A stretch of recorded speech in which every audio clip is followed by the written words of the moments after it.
Namaskar, everybody. As it is being said, prevention is better than cure. Or for that matter, like we say, a stitch in time saves nine. I believe internal audit mechanism falls in these categories. Internal audit is not only an independent service to evaluate organizations' internal control, corporate practices, processes, and methods, but this offers comprehensive preventive measures by timely pointing to pitfalls so that proactive steps can be taken for much needed course correction in any form of organization. Today, we are having an in depth deliberation with our esteemed learned speakers on the topic Global Trend in Internal Audit, a look ahead. I welcome all the participants to this virtual CPE event and look forward to your involvement in the deliberation through your questions. We have with us some of the extremely talented speakers, CA Vijayalakshmi Suresh, CA Nishtha Khurana, and CA Gagandeep Singh ji, to enlighten us on the subject under the guidance of our worthy chairman, Shri C.S. Nandaji, and Vice Chairman, Shri G.S. Misra ji. We also have with us our young and dynamic chairman of Yamunanagar branch of NIRC of ICI, Shri Anuj Jindal ji, who will kickstart this meet with his opening remarks. I now invite Anuj ji for his opening remarks. Anuj ji, over to you. Thank you, Emma. First of all, I would like to thank the Internal Standard Board of ICI for giving this opportunity to Yamunanagar branch to hold this most important webinar on a very hot topic of recent time. First of all, I would like to thank C. Charanjan Nandaji, the chairman of this committee, the soul of a man of soul from Yamunanagar, and a true brand ambassador of ICI, who represented our institutes on a capacity of various committees in front of government, governments, and other segments. So we are very fortunate that we have a person like Charanjan Nandaji sir with us on these matters. So I welcome sir. I also welcome our keynote speaker of today, CA Vijayalakshmi Suresh ji, Vice President and Chief Internal Controller of Voltas Limited, and CA Nishtha Khurana ji, Chief Risk and Compliance Officer, MMT Firms India Private Limited, and CA Gagandeep Singh ji, who is with us, who spared their valuable time to enlighten us on this very demanding topics, or you can say a need of ours. So it's our privilege that we have such a wonderful personality with us, and this opportunity was given to Yamunanagar branch to hold this. So I, on the behalf of all the members of Yamunanagar branch, I thank CA Charanjan Nandaji for giving this opportunity. Thank you so much, sir. It's our privilege. Over to you, Hemant sir. Okay, sir. Thank you. Thank you, Anuj, for these lovely comments to opening remarks. Now I would like to invite Nandaji for his words of appreciation and words of encouragement to start this process. But before that, I would like to give a brief introduction about Nandaji. Even though he is not requiring any introduction, he himself is a pillar of the profession. But it is my privilege and honor to say some words about Nandaji. He has been in the service of the profession since 1998, and he was there in the NIRC. He also served as a chairman of NIRC during the year 2002-2003. He had served as a various committee to NIRC, be it a standing committee, non-standing committees. Further, he is a chairman of Internal Audit Standard Board. Plus, in the past also during his tenure with ICI as a Central Council member, over a period of times from I would say from 2004 onwards, he has served various committees: Internal Audit Committee, Members in Industry, Women Empowerment Committee, Cooperative, Banking, Insurance, and so on. He has also been a member of SEBI Advisory Committee on Primary Market, on Mutual Fund, and Accounting Standards. So list will go on and on because we will be needing at least 15-20 minutes to read out all the list about all the achievements of Nandaji. So I'll cut this short and invite Nandaji to say a few words to start this process. Thank you, Nandaji, over to you. Thank you so much. The chairman of Yamuna branch, my younger brother, C. Anuj Jindal.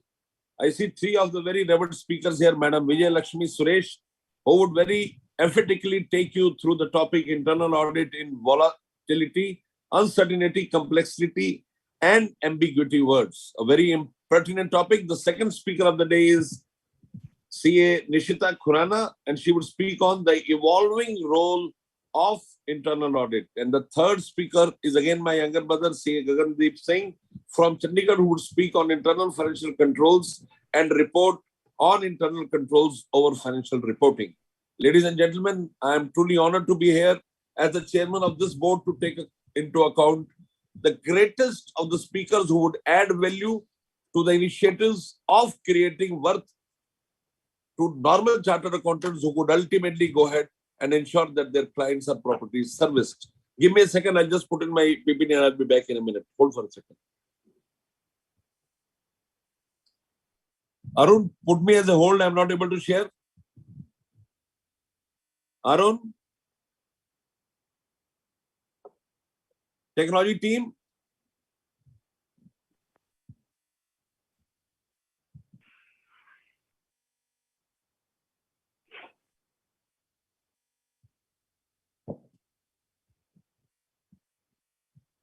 Am I audible to the technology team?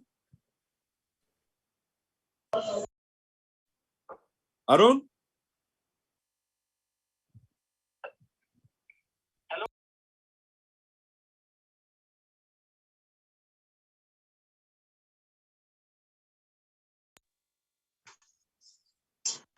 Hello, Mr. So, ladies Vika. and gentlemen, hello, I'm not the host. They are saying only the host can share in this meeting.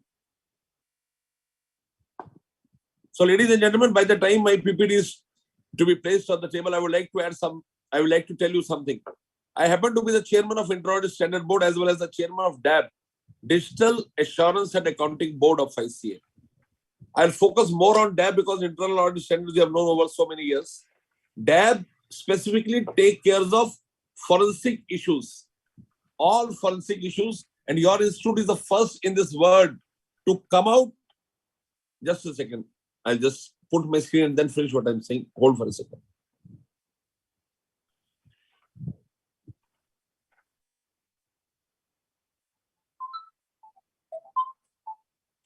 So I was just telling you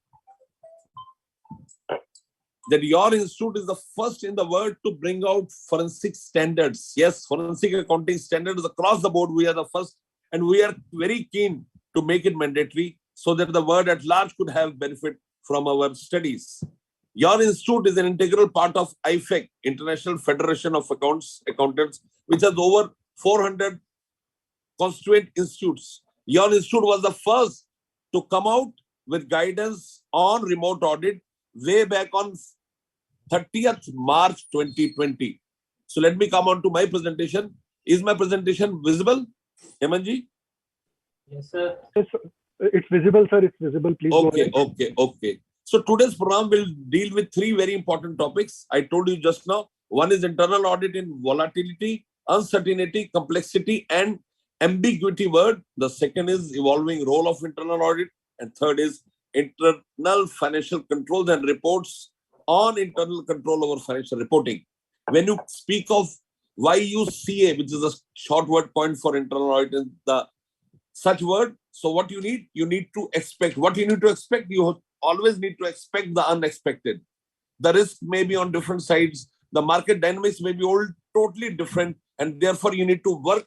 And when you speak of some unexpected thing coming, you have to adopt yourself. Yes, please be ready to adopt yourself to dynamic risk assessment and flexible auditing. Anything can come from anywhere, and you have to be ready to take care of that. Third, you have to need to deploy technology in key audit areas like audit management, data analytics, automation of routine tasks, so that the error-free atmosphere is created and you are able to effectively add value to the initiatives of undertaking the internal audit.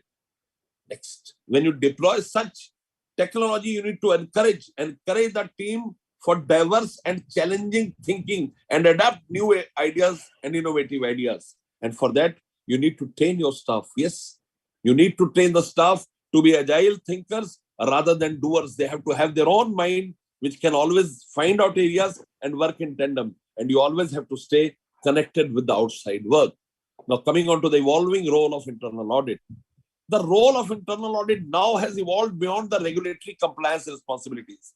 We are no longer doing postmortems or working day by day. We have now come on a different pedestal to add value to either the board or to the audit committee, wherever we intend to work on.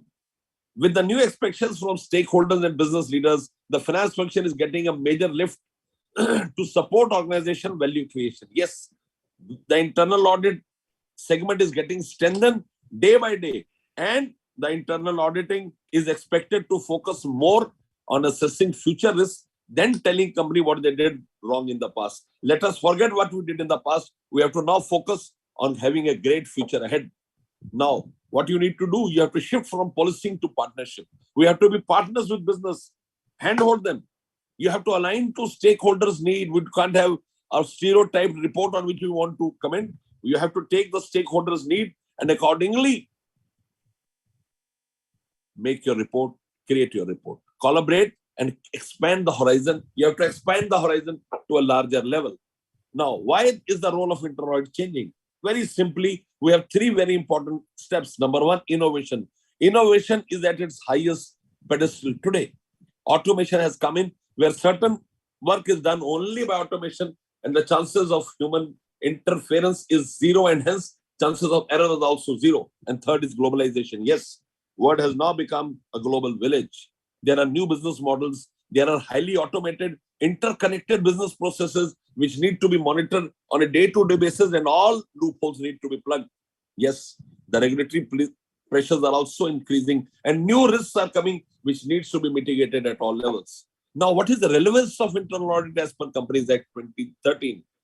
You are aware of section 134(5)(b), which says that it is the responsibility of the board of directors, and the law says the director in case of a listed company had laid down internal financial controls to be followed by the company, and that such internal financial controls are adequate and were operating effectively. Hence, they have called for testing of those IFCs.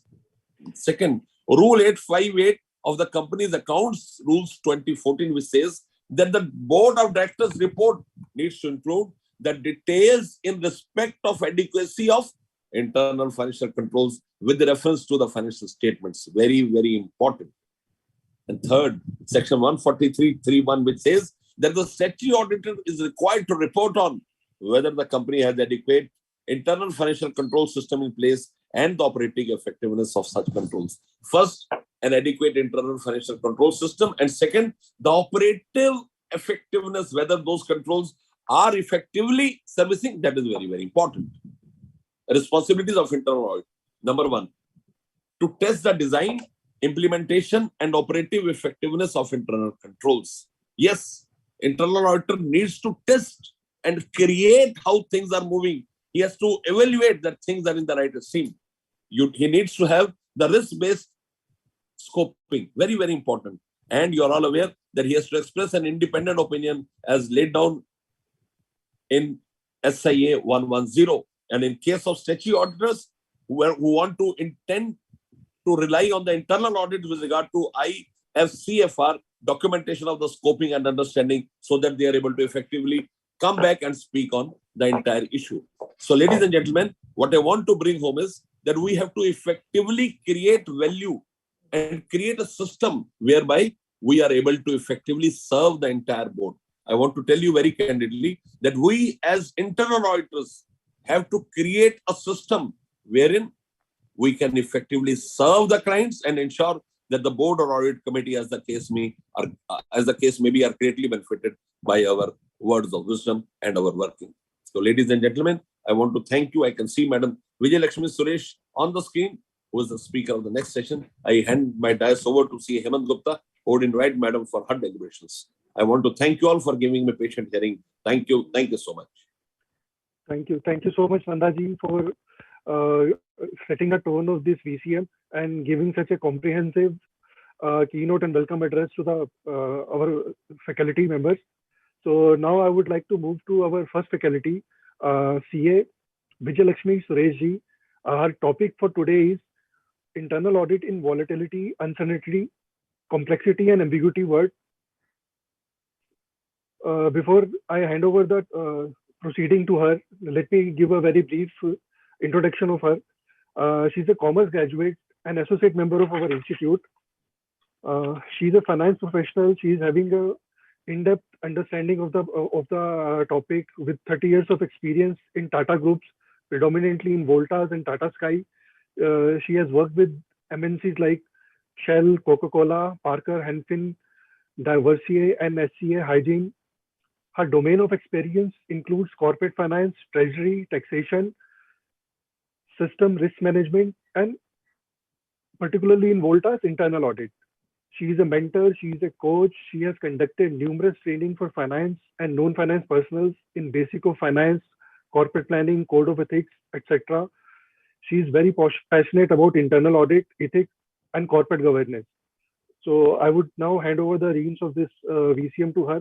Vijayalakshmi ma'am, now over to you. Kindly start your deliberation. Thank you.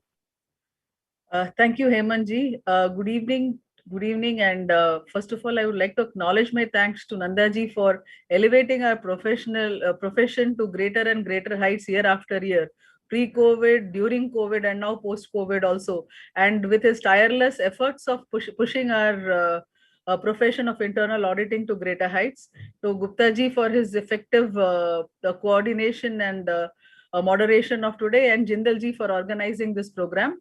Let me start with wishing a very happy financial new year for all the panelists and to all the participants, and also a very happy and prosperous new year to several of my brothers and sisters across the country who are celebrating their new year on this day. Without further delay, I'll open my presentation. Just if you could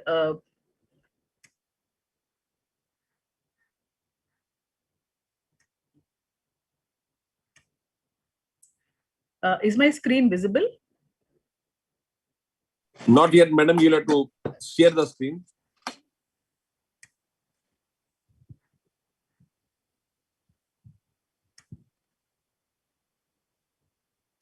Yes, madam, it is visible now.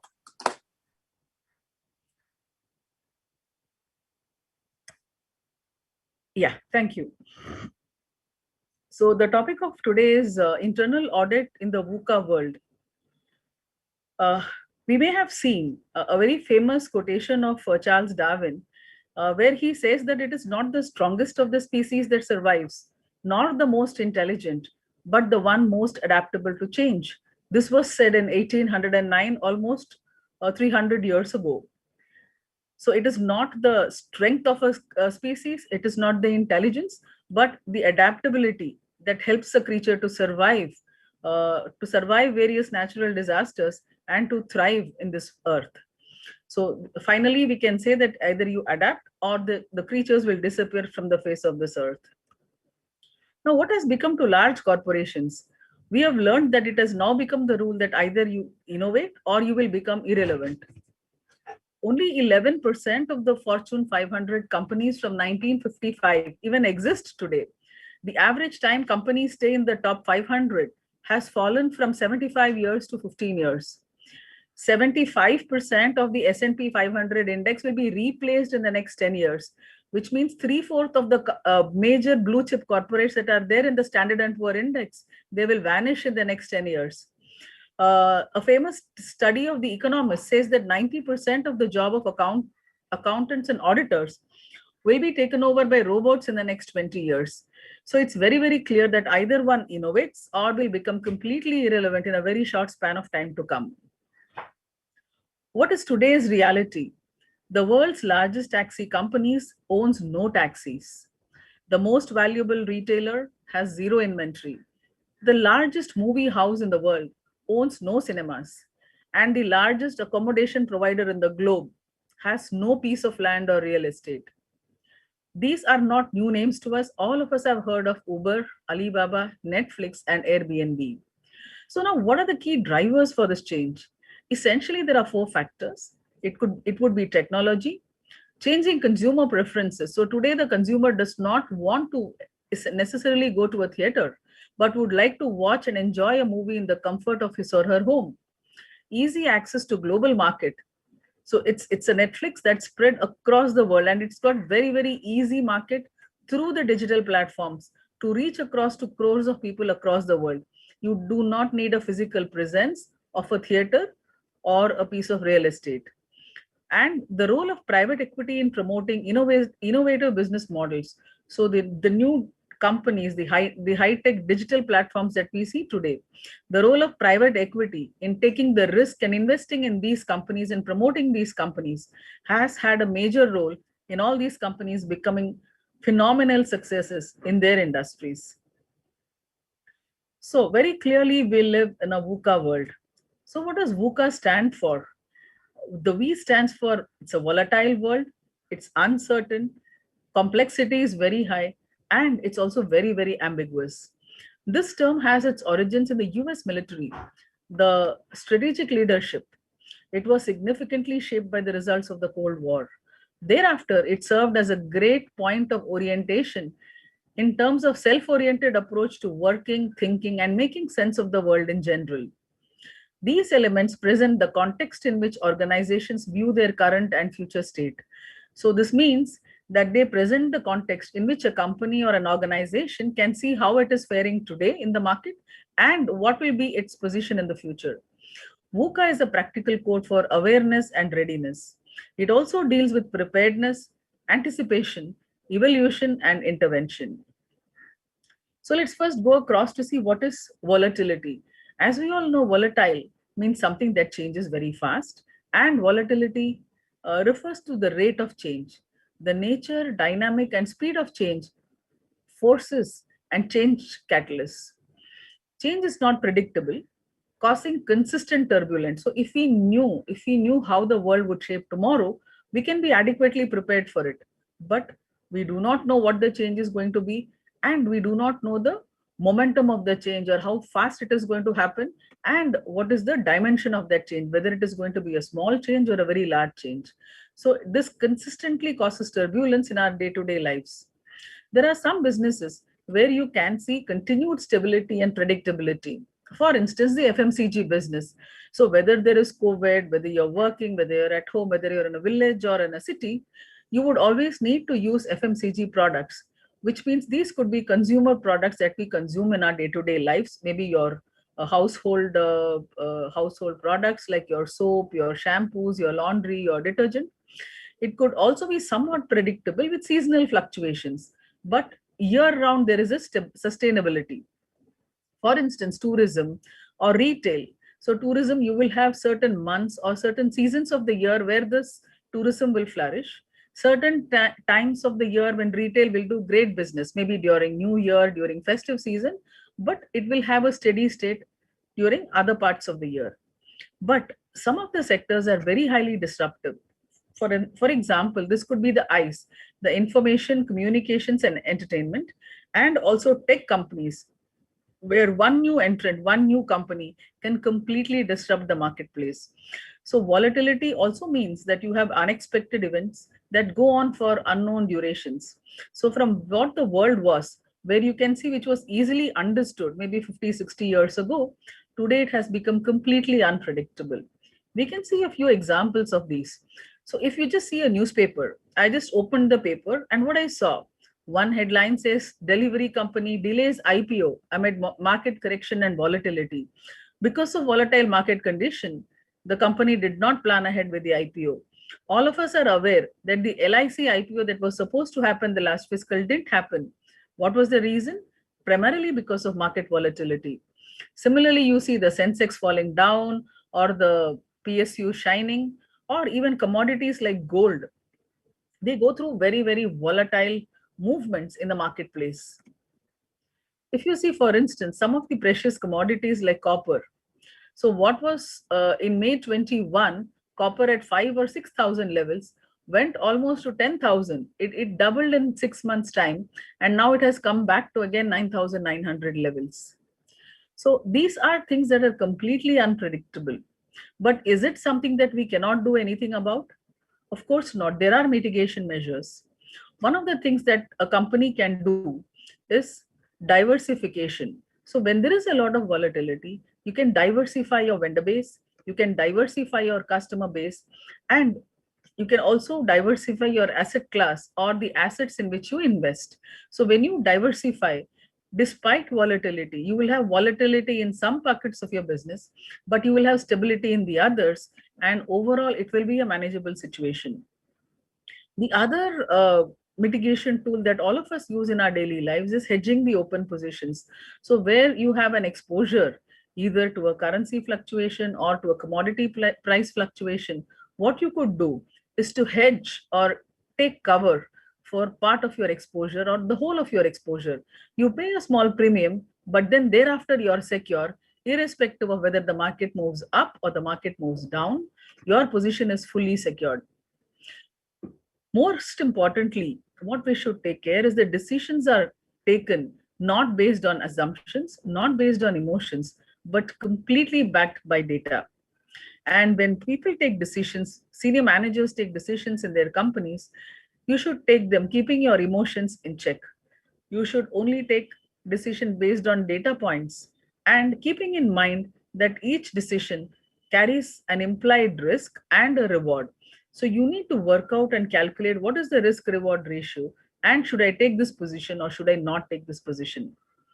Sometimes in a very volatile situation, even a contrarian approach helps, where you don't follow the herd. We have heard of several stories, especially during the COVID situation. The day when COVID was announced to the world, and you had a great market crash across the world. So in India, also the Sensex dropped almost 3,500 points, if I'm not mistaken, towards the third week of March. So all of us, I mean, everybody was in panic. Nobody knew whether even one would survive, what would happen to the country, what would happen to the world. Hoga, nahi rahega. But people who had the confidence and those who took a contrarian approach at that point in time, saying that, okay, I will stay invested in this market. I will believe that there will be a solution and we will overcome this epidemic. Those are the people who actually are reaping the rewards today. So it's also a position to take advantage of the market volatility. So never be afraid of volatility, make volatility your friend. The second dimension of Wooka is uncertainty. So which is you're not very clear about the present. So lack of predictability in issues and event, it makes it difficult to see the future outcome or make decisions. So when you have a very predictable situation, you know that if I do A, the outcome will be B, and this is the possibility or the probability of that event happening. You can do everything mathematically. You can do it on a spreadsheet, you can show it on a chart. But if you are not able to predict, there could be multiple outcomes and the situation is very fuzzy. The second point is also lack of full information. At any point in time, we don't have all the information that we need to make the decision. Though cause and effect may be known. So you may know the cause, you may know what is the effect. However, you don't have the complete information to make the sound decisions. You have a lot of uncertainty that surrounds government policies. So you could have a soft interest rate regime, you could have hardening of interest rates, you could have policies that will benefit exporters, you could have policies that will benefit the domestic industry. So you could have government policies that will shape up what happens in the marketplace. Tax regime, these impact the investment decisions. Mergers and acquisition deals, M&A deals, acquisitions, they happen depending on what the government policy is at a point in time, or how tax friendly the government is at that point in time. So while we may not have full information, we do know what is the cause and what is the effect. And with limited information, we have to go ahead and make our decisions. You may understand, but it is not predictable. It's also uncertainty about the present, but there is also uncertainty about the future. So if you see the headlines of the last 2 months, January 7th, you can see the first news item says the number of COVID cases exceeds 300 million throughout the world. Then you see a world famous tennis champion, he is deported out of Australia. Then the number of vaccinations exceed 10 billion. The Italian president is re-elected. So these are all minor events that happen. So the 2022 opened very softly. Come to the month 2, what happened? China and Russia issue a joint statement opposing NATO expansion. COVID pandemic further spreads its tentacles in USA, in Europe, and once again in China. In Canada, you had the situation of the Prime Minister announcing the invocation of the Emergencies Act in order to stop the nationwide protests and blockades in the agitation against COVID-19 vaccine mandates. So in Canada, there was emergency imposed very suddenly. And come to end of February, you have the Russo-Ukrainian crisis, where Russia begins a full-scale attack on Ukraine, prompting countries to impose harsh sanctions on the Russian government. So even after almost a month, there is no ceasefire. The war has still not stopped. So what started off as a benign January has moved on to a turbulent February. And do we know what happens to the rest of 2022? Your guess is as good as mine. So you can understand today's events, but the coming quarters, the coming year, we really don't know. It's completely unpredictable. There is also uncertainty about the future. So you could see in the news channels that the US Federal Reserve, they approved the first interest rate hike after 3 years. And it's also reckoned that you will have 6 more interest rate hikes in the coming year. And this is unprecedented. And it will have an impact like a contagion effect on the global economy. The other thing that we saw in the recent past after the Ukraine war was the movement in the crude prices. So crude, what was at a very steady state, $60 to $80 level throughout 2021, suddenly shot up to 100 plus. Now people are even predicting or guessing that if it touches 150, how do you protect the economy? How do you protect your own country from the claws of inflation? So you don't know what's going to happen to interest rates. Something that the US government will do is going to impact India. Something that 2 different countries on a war path will affect our economy, will affect the crude oil pricing and inflation in India. So you really don't know what's going to happen about the future. And things as they stand today are very, very complex. Complex in the sense that there are multiple key decision factors. Whenever we see that in any business decision, it could be a capital budgeting, it could be investment, or it could be investment in the marketplace, there are too many variables. Some are interconnected, but it's very difficult to gauge and get a correlation. So when things are not correlated, we are completely bewildered. We don't know what to do. We are not able to make out the cause and effect chain. And the pace of dynamics makes it challenging to analyze, leaving no scope for the traditional root cause analysis. So the in-depth root cause analysis that we do for a problem to find the solution, because things are changing so fast, you're not able to make out what is the root cause and what is the impact it will have. And before even we can come to a conclusion, again, things are changing. As a small example, you can see, if you are a company that has supply chain operations in multiple countries with different and changing regulations on environment, labor, and safety, it becomes very, very complex to run such supply chain operations. Supply chain operations could cover your manufacturing, it could cover your warehousing and storage, and also transportation from the hub to the spoke and finally to your consumer. So this is impacted by the government regulations on environment, on labor bills, and also the safety practices that are mandated by law. So when things are so dynamic and fast changing, and it's very complex, so you could have very stringent regulations. If you're operating in the European Union, you're operating in Africa, and let's say in Far East Asia, you will have very stringent regulations in the European Union, and you could have a slightly lax regulatory control in countries in Africa and the Far East. So how you deal with them, you'll have to deal with different geographies with different operations. Finally, we come to the last of the Wooka, which is ambiguity. Ambiguity means lack of clarity.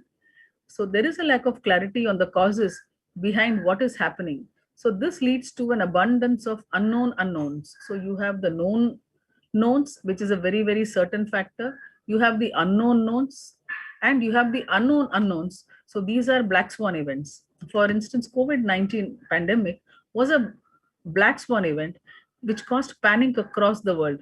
What did we see? We saw a series of knee-jerk reactions. You had lockdowns, you had migrant laborers that were stuck in different parts of the country. The healthcare of the entire nation was on trial and error. So you had shortage of oxygen beds, you had shortage of oxygen itself in certain parts of the country. You had shortage of healthcare personnel. People, doctors and nurses and the other associates were working non-stop tirelessly for several months together. We first started off with vaccines. We did not have a vaccine of Indian origin. And then after a few months, we had our own vaccine. And then the vaccination drive that the government initiated became successful. And today we can say that India is among the least affected countries due to COVID today. But is it the same situation that was there in 2020? Was the situation different when we had the second wave and then the Omicron wave recently? No, it was completely ambiguous. We did not know what was happening, but you had to take decisions at all levels. Government had to take decisions, companies had to take decisions, we had to take decisions, whether you operate from home, whether you operate from your workplace, whether you visit your client at their office or the factory. These were very, very dynamic and not very clear, but you had to go with the flow. There has been a complete paradigm shift. And this has posed challenging times for internal audit. One of the main reasons is a rapidly changing external environment. The economic, the geopolitical, and the regulatory environment is very, very fast changing. The chief audit executives expect their organizations to change significantly. So we expect that if the external world is so dynamic, our company or our firm should be very, very dynamic as well, and also have a fast pace of change. But this may not happen. The external world may be changing very fast, but we may be stuck in a dinosaur-like organization. Growing expectations from audit committees. So the audit committees are extremely vigilant, and with the regulatory stringency, they have a lot of expectations from the internal auditors. Enhanced skill sets and expertise for the new digital world. The new digital world requires a different set of skill sets, expertise in different skills, which again the internal audit team may or may not possess and may need to skill up. There is also the extensive use of new technologies. You have artificial intelligence, you have RPA, blockchain in the financial sector, IoT, and many, many more. And let's be very, very clear. We can't fight today's battle with yesterday's weapons. How is the IA landscape changing, and how is it becoming more challenging for us? So earlier, like Chairman Nandaji had said, the audit was more like a post-mortem. You concluded your last year's transactions. Okay, March is through. You review the transactions that happened during the last financial year and say, okay, fine, I have audited and vouched those transactions. But that is not sufficient today. Today's auditing has got to be future focused. We need to move away from what can go wrong to what needs to go right. So we also need to match the traditional approach with out-of-the-box thinking. The risk assessments have to be dynamic. So we do not audit where the risk is, but where it is going to be. The testing the efficacy of existing controls alone is not sufficient. We also need to assess potential control gaps in a very dynamic business environment. And for this, we should also be open-minded to let the non-conformists have their space in assessing risks. So you may have a team member who has a different perspective of risk and a different perception of what control should be there to mitigate the risk. So let them have their space and also be ahead of the curve in the technology department. We'll elaborate more on this point in the few slides going forward. Auditing amid rapid change. So what we see is organization and their internal audit functions, they are facing a dizzying pace of change and unprecedented uncertainty. The pandemic has destabilized operations and labor, disrupted supply and demand, and undermined previously sound business models to an extent that very few would have thought possible. The world has changed, and internal audit must change too. So when we look at it, recently there was a survey that was undertaken among major corporations in Europe to see what are the top 5 risks that your company faces currently. So it also shows the comparison between the perception in 2022 versus 2021. Top, the leader of the pack is cybersecurity and data security. So you can see that the risk perception has increased, change in laws and regulations. The third is digital disruption, new technology and AI. Human capital, diversity and talent management. So that has become the number 4 risk that the organizations feel that they're going to face. Business continuity, crisis management, and disaster response has moved to number 5, perhaps driven by the fact that we have been able to manage COVID across the world. Financial liquidity and insolvency risk goes to number 6. You have macroeconomic, geopolitical uncertainties, climate change, supply chain, organization culture. You can see governance and corporate reporting has come down on the scale. Health, safety, and security, communications, reputation, and shareholder relationships, bribery, fraud, and criminal exploitation, and mergers and acquisitions. So you could see the bottom few risks are risks that were considered top of the mind a few years ago. But by virtue of the fact that most corporations have had experience in handling some of these areas and risks, you now feel more confident and people are more worried and more feeling more uncertain about digital disruptions, human capital, and cyber security and data security, and change in laws and regulations. They feel that these are the risks that are going to affect our organization going forward. So now, having seen the risks, can we see which are the top risks on which internal audit spends most of the time and effort? So what you can see as a blue bar is the risk priority, and the orange bar is the time spent by internal audit. So you can see the cyber security and data security, it's very high risk in terms of priority, but the time spent on that is relatively less in compared to the importance of that risk. Change in laws and regulations, we are spending more time. Digital disruption, there is a significant gap between the time that is required on this risk versus the time that's actually spent on this. This again could be a capability issue. The human capital diversity and talent management, this again is not restricted only to HR. This affects the entire organization, and internal audit should accept and assess this as a very prominent risk. BCP, crisis management and disaster response, we are spending enough time and effort on this risk, whereas the risk perception is slightly lower than that. And when you come towards the bottom, you can also see that on organization governance and corporate reporting, the internal audit function is spending a lot of time and effort, but the risk is no longer there because some of these elements have become more structured over course of time. So this also gives us an indication and pointer as to where we should focus our efforts and our time going forward. So let's spend a few minutes on technology transformation. Why internal audit is a technology laggard and how to fix it. I know some of you may be actually surprised or not, may not agree with me on this point that IA is a technology laggard, but hand on heart, if we see across the organization we are working, across your client companies, you would generally find that audit is one place which is the last or among the last to adopt technology, and there are steps as to how we can fix it. In fact, author James Clear, in his very famous book, Atomic Habits, says that the tighter we cling to an identity, the harder it becomes to grow beyond that.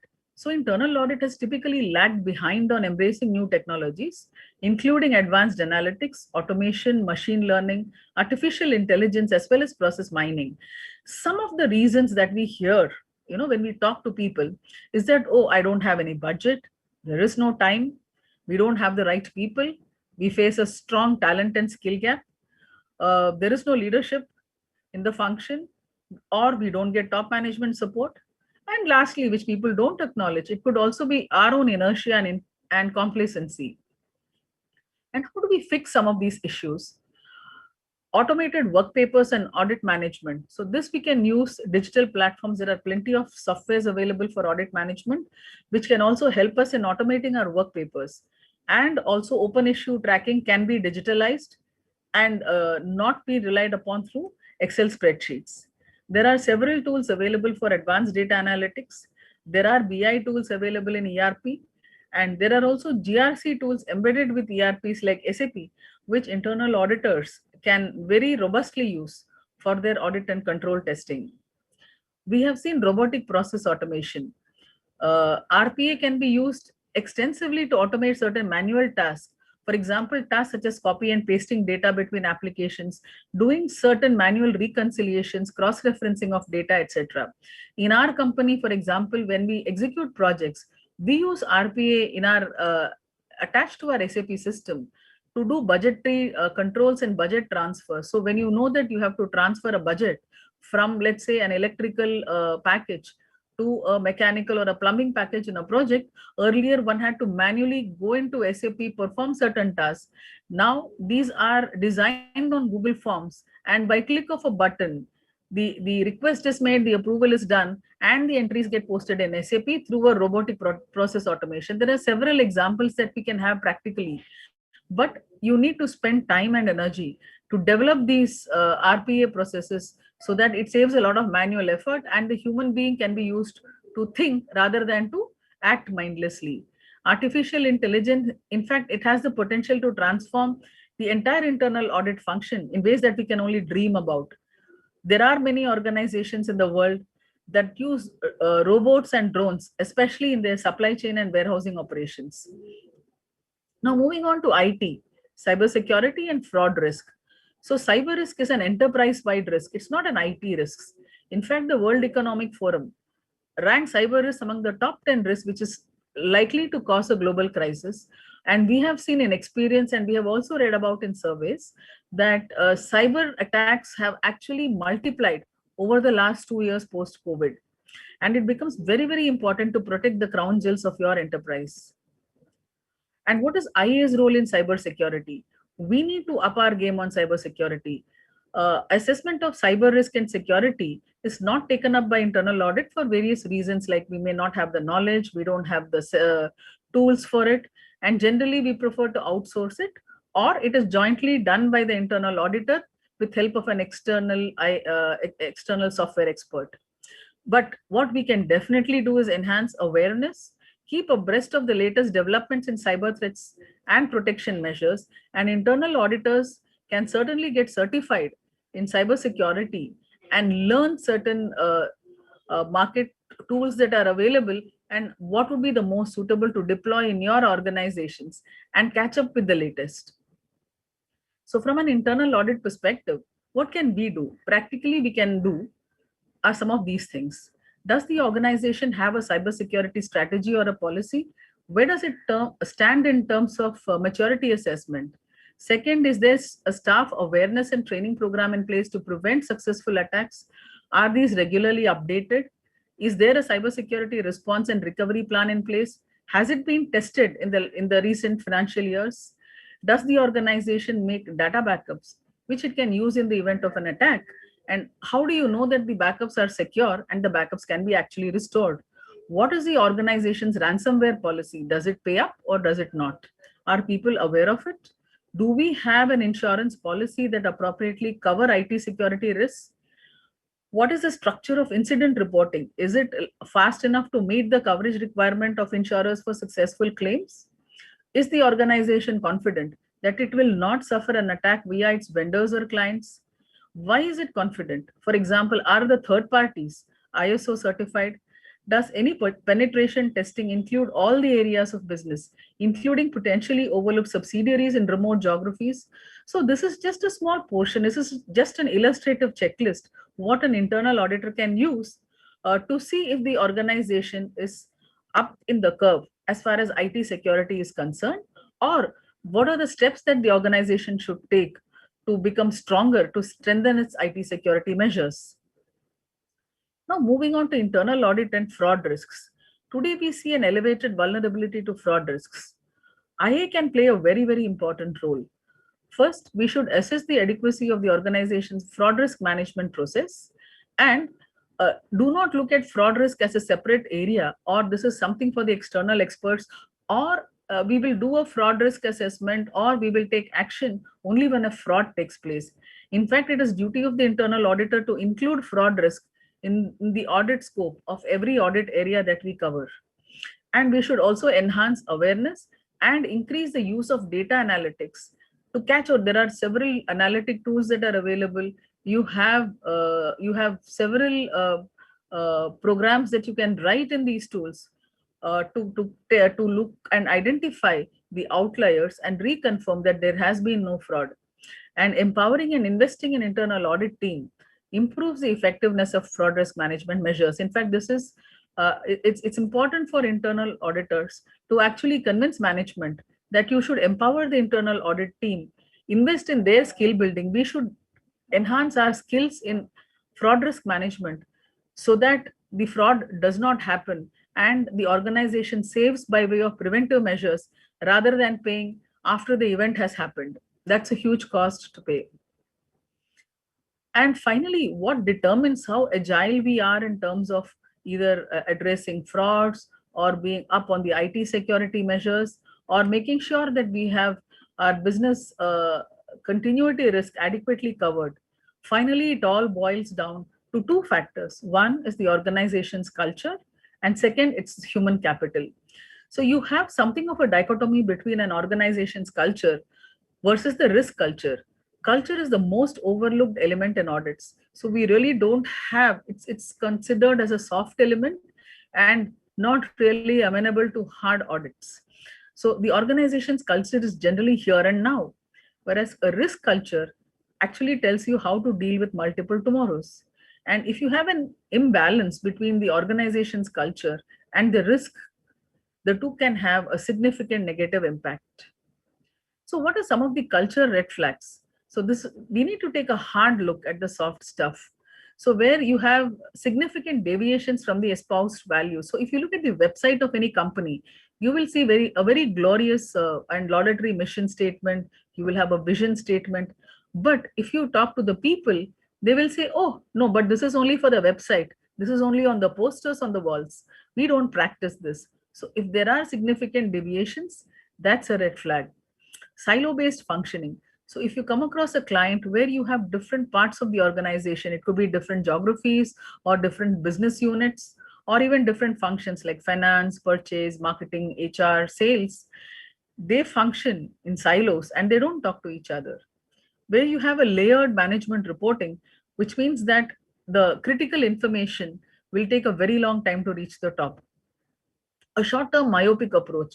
So if you have a company that only looks at the quarterly earnings, that is not good for the long term. And where the company practices control management instead of risk management. So you can't control everything. You do have financial controls, you do have operating controls. However, it is more critical to manage risks than to keep driving controls all the time. And then there are black holes, which means there are pockets where you have no information. You don't have any clue of what's happening in certain pockets of the organization. That's a huge red flag. This is something new that we are seeing and talking to a lot of senior colleagues. What we come across post-COVID is there's something called workforce fatigue and cultural erosion. So what has been dissected enough is the impact of new working models. So we have seen that there has been a complete of online working. Then we had a hybrid model that is still practiced by many organizations today. So this poses a big risk for culture. How will you keep the culture of the company alive when everything is remote and hybrid and when you don't even see a person face to face? Is there a role that IA can play in this? 200% IA has a very critical role. So we need to ask ourselves, put up these questions. Is there a sense that culture has eroded and integrity has weakened? Is there an awareness within the HR, middle and senior management? What are the efforts made by the company to promote its core values and missions? What step are the organization taking to check in with the staff? Are we sufficiently attentive to business? Is there any quantifiable data to support? Is reduced in-person interaction, is this having a detrimental effect on productivity or innovation? So productivity is less likely because people are used to being productive. Otherwise, their salaries, their wages, their bonuses get affected. But innovation, which gets triggered by exchange of ideas, that is hugely affected because there is no in-person interaction anymore. How is this manifesting? Is this being measured in the company? Is the staff turnover increasing? How long does it take to fill in vacant positions? Is talent management there to continuously attract and retain employees? Is this working? So these are some of the questions that internal audit should ask itself and assess to see if there is genuinely a workforce fatigue. Is there a cultural erosion that's happening? Because internal audit can play a very strong role in taking certain preventive steps so that the company does not get affected by these issues of workforce in a hybrid environment. So in summary, what we should do, we should expect the unexpected. We should adopt a dynamic risk assessment and flexible auditing. We should deploy technology in key areas of audit management, data analytics, automation of routine tasks, and so on. We must encourage diverse and challenging thinking. We must train our staff to be agile thinkers rather than doers, and always be connected with the outside world and not operate within our own limited area of internal audit. Stay in touch with your colleagues within the organization, outside the organization, with your vendors, with your clients, with your bankers, and so on, and with professional bodies. So, is this VUCA not, can we not overcome this? Of course we can. The first you require awareness, then you have to adopt, and finally act. So if we do this, we will certainly move from volatility to vision, from uncertainty to understanding, from complexity to clarity, and from ambiguity to action. And to conclude, this is a favorite quote of mine: you can't stop the waves, but you can learn to ride. So friends, we need to ride the wave today. Thank you for your patient hearing. Thank you. Thank you. Thank you so much, CA Vijayalakshmi ji, for giving such an elaborate presentation, and in fact telling us how to move from negative definition of VUCA to positive definition of VUCA. You really navigated VUCA in depth. You provided us a very lucid explanation of the topic. You really gave a real life example, so that usually whenever audit is involved, people do think it's a monotonous subject, and people do get drift away in the monotony. So, but you gave the real life example, kept us all engaged. Thank you so much for the your deliberation. I really appreciate your deliberation. Thank you so much, ma'am. Thank you. Thank you, sir. Now it's time to move on to our another speaker. I believe she's already there with us. Yeah, hi, Hemant. I'm here. Hello, Nishta Khurana ji. How are you? I'm fine. So the topic given to her is the evolving role of internal audit. So she will be deliberating on this topic. But before she starts deliberating on this topic, let me read out a very brief profile of hers. CA Nishtha is a qualified chartered accountant with having experience of 18 years. She has worked extensively in the area of operational risk management, internal audits, SOX compliance, enterprise-wide risk assessment, and internal controls. She has the experience in setting up of operational risk framework and internal audit function. She has dabbled with internal control framework, risk-based internal audit, internal financial control, and SOX readiness of various enterprises. Currently, she is working as a Chief Risk and Compliance Officer with MMTC PAMP India Private Limited. She has previously worked with organizations such as Home Credit, RBS Groups, Deloitte in various roles and capacities. She became a chartered accountant at a very young age of 22 years. She obtained her master's from University of Applied Science in Berlin. She has won the DAD Best Student Award. Prior to that, she has completed her graduation from prestigious college of Shri Ram College of Commerce, Delhi University. She is a certified facilitator, having cleared effective facilitator certification from prestigious organization, Leadership Strategies with Flying Colors. She has strong organizational and leadership skills and a keen eye for detail and ability to work with different peoples. She enjoys working in multicultural and dynamic environment, and she is at ease with fast-paced environment. So with these words, I welcome her and request her to start her deliberation and enlighten us with her deliberation. Thanks, CA Hemant ji. Thanks for the nice introduction. And I would also like to thank the Institute of Chartered Accountants for giving me the opportunity to speak today. Thank you, Nanda ji. You've always given me the best presentations to be given over here, and I hope I continue to do justice to the opportunity. The topic today for me is the evolving role of internal audit. So today we are talking about the global nature of internal audit, and we are taking the theme forward.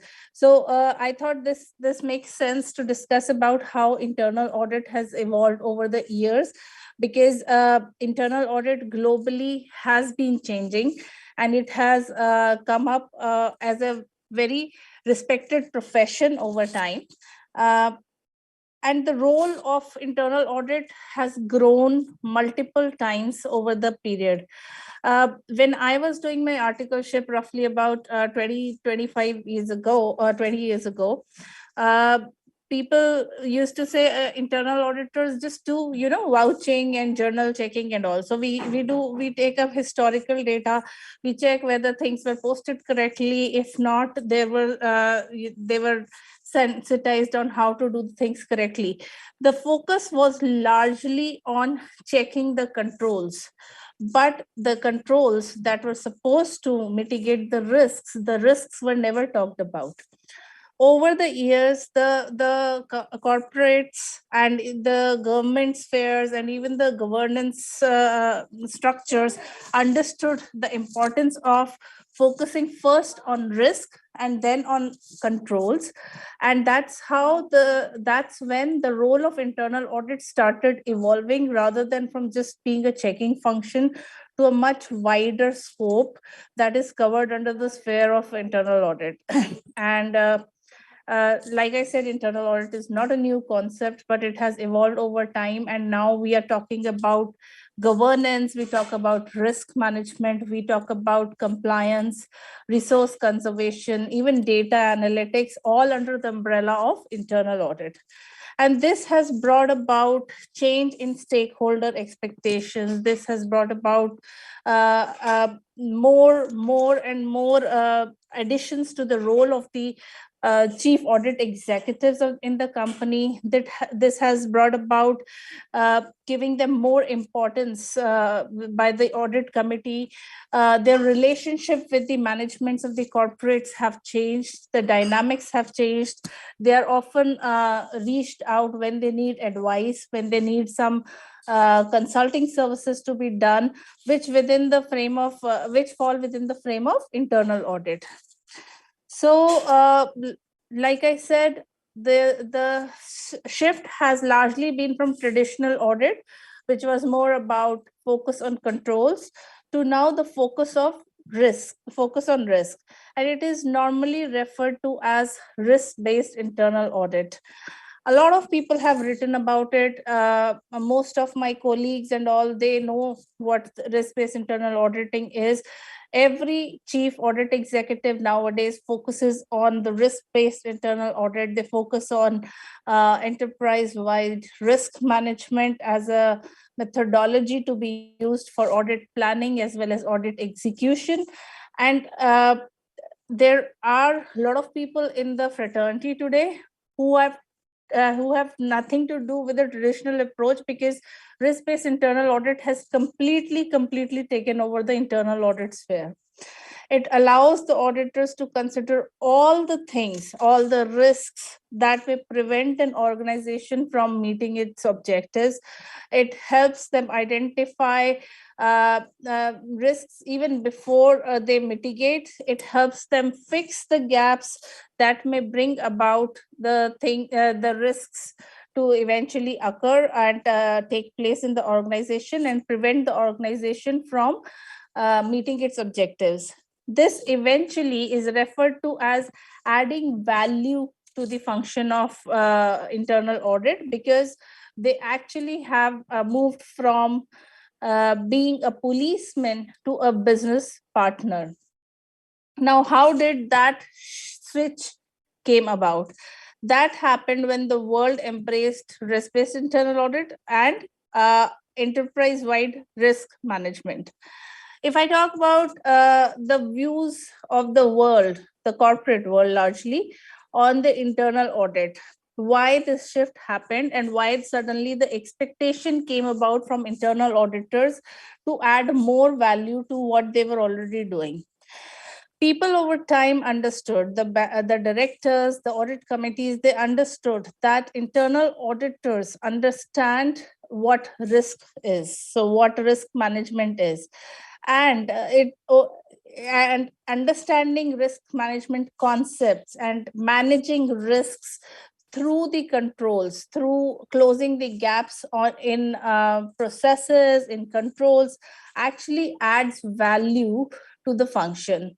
Internal audit, which was largely looked at as a cost center earlier, because they thought they just have to do it because the law asks them to get an internal audit done, suddenly started adding value to the business by ensuring that they are able to cover the gaps in the processes and all, and eventually save costs or bring more revenue or bring about other efficiencies in the operations of the company.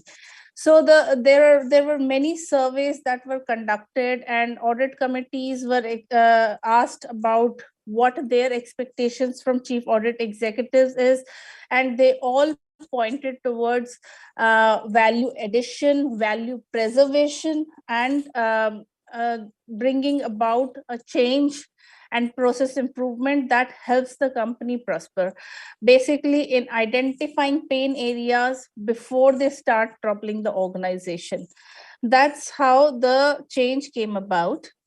In 2009, the Institute of Internal Auditors came out with a white paper called The Role of Internal Auditor in Enterprise-Wide Risk Management.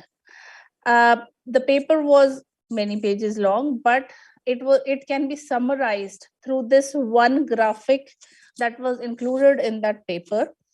It highlighted what is the role an internal auditor or a chief audit executive is supposed to assume when he or she goes to audit an organization. If you look at this picture, it is divided into three sections. The first one on the right is defined as the roles the internal auditor should not undertake. Then in the middle are the legitimate internal audit roles that they can take, but they need to have some safeguards if they want to do the stuff. And the last section is core internal audit roles with respect to ERM. Now, two parts on this graphic are very clear when it comes to the function of chief audit executive. The roles an internal auditor should never undertake, those are the roles that harm their independence and are off limits by all laws across the world, be it any country, be it India, US, any country.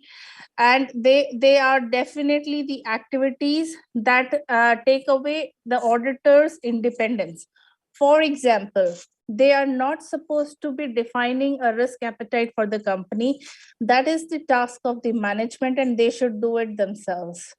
Again, they should not be taking any decisions on risk responses. In fact, as internal auditors, we, even for our findings, we ask the management to give a response and an action item. We only give recommendations. We cannot tell them with certainty that this is what needs to be done. Eventually, it is the job of the management to manage the risk, and they have to come up with the risk appetite. They have to come up with the action items on how they will mitigate the risks.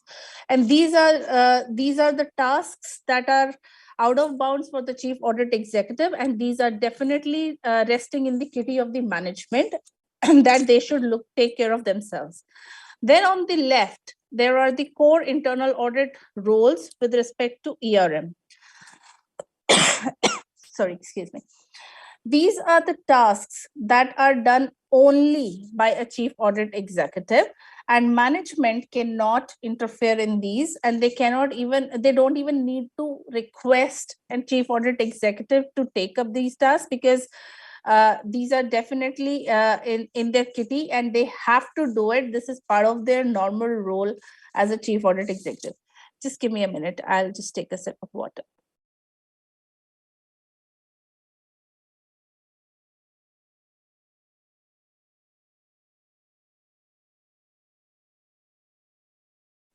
Sorry. Now I'm coming to the middle section in this graphic, which talks about legitimate internal audit roles that a chief audit executive can take up with some safeguards. So these are the activities that a management can request a chief audit executive to help them out with.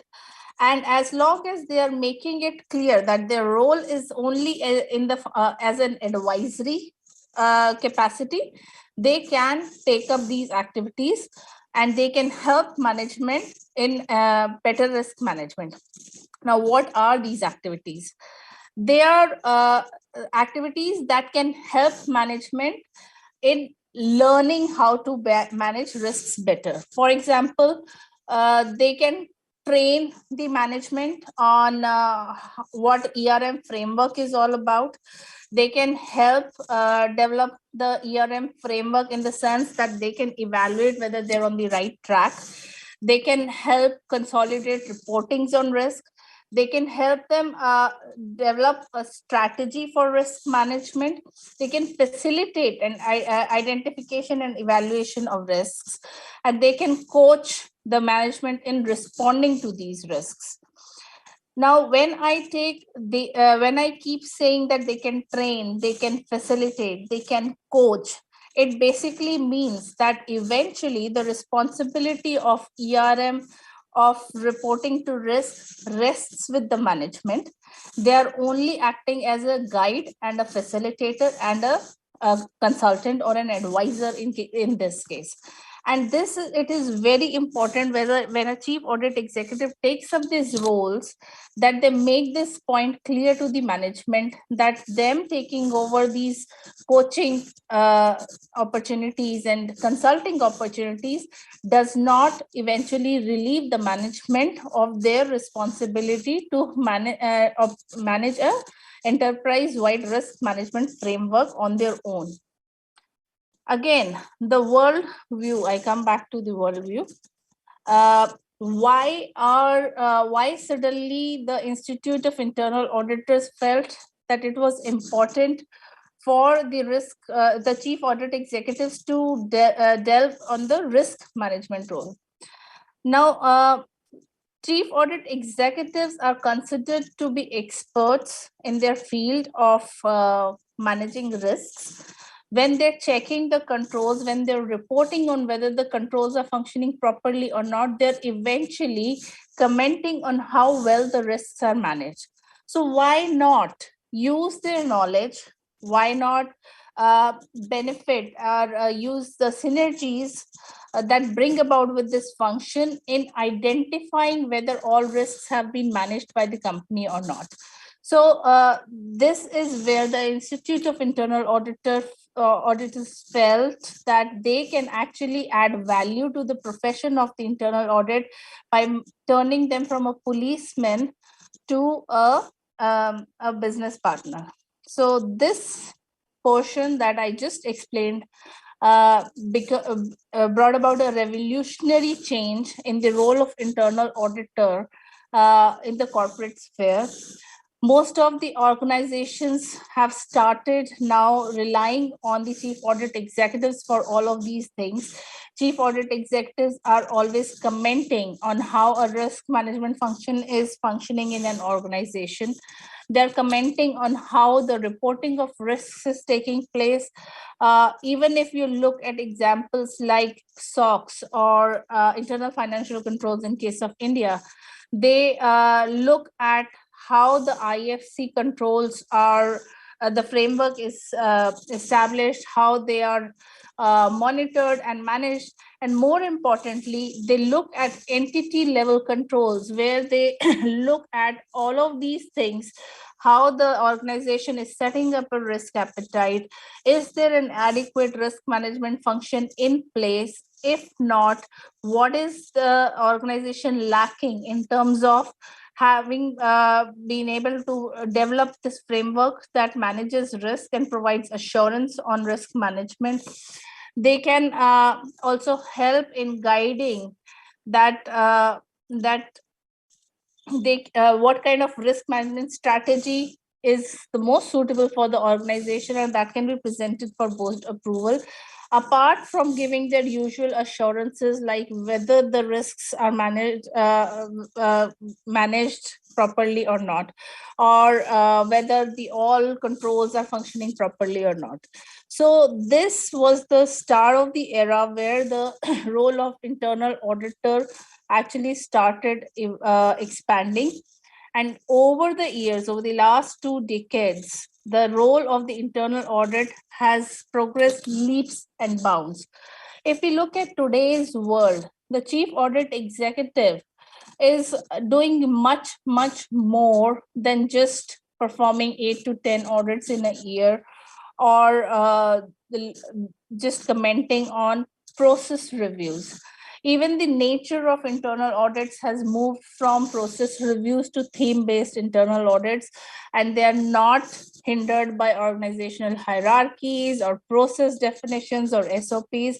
They look at overall hand-to-hand movement of information. They look at a lot of other things. They look at the culture side of the organization. They also look at ethics side of the organization, and they perform so much more than just traditional internal audits. I would take up some examples that that I've actually added onto the role of the chief internal or chief audit executives, and which more or less every chief audit executive nowadays is taking up as part of their services they provide to the organization. The first and foremost is data analytics. The world in the last 20 years has moved from largely manual process-driven organizations to automated ERP-driven organizations. There is everything that is moving through computers, the IT sphere, and there is very little manual intervention in most of the processes.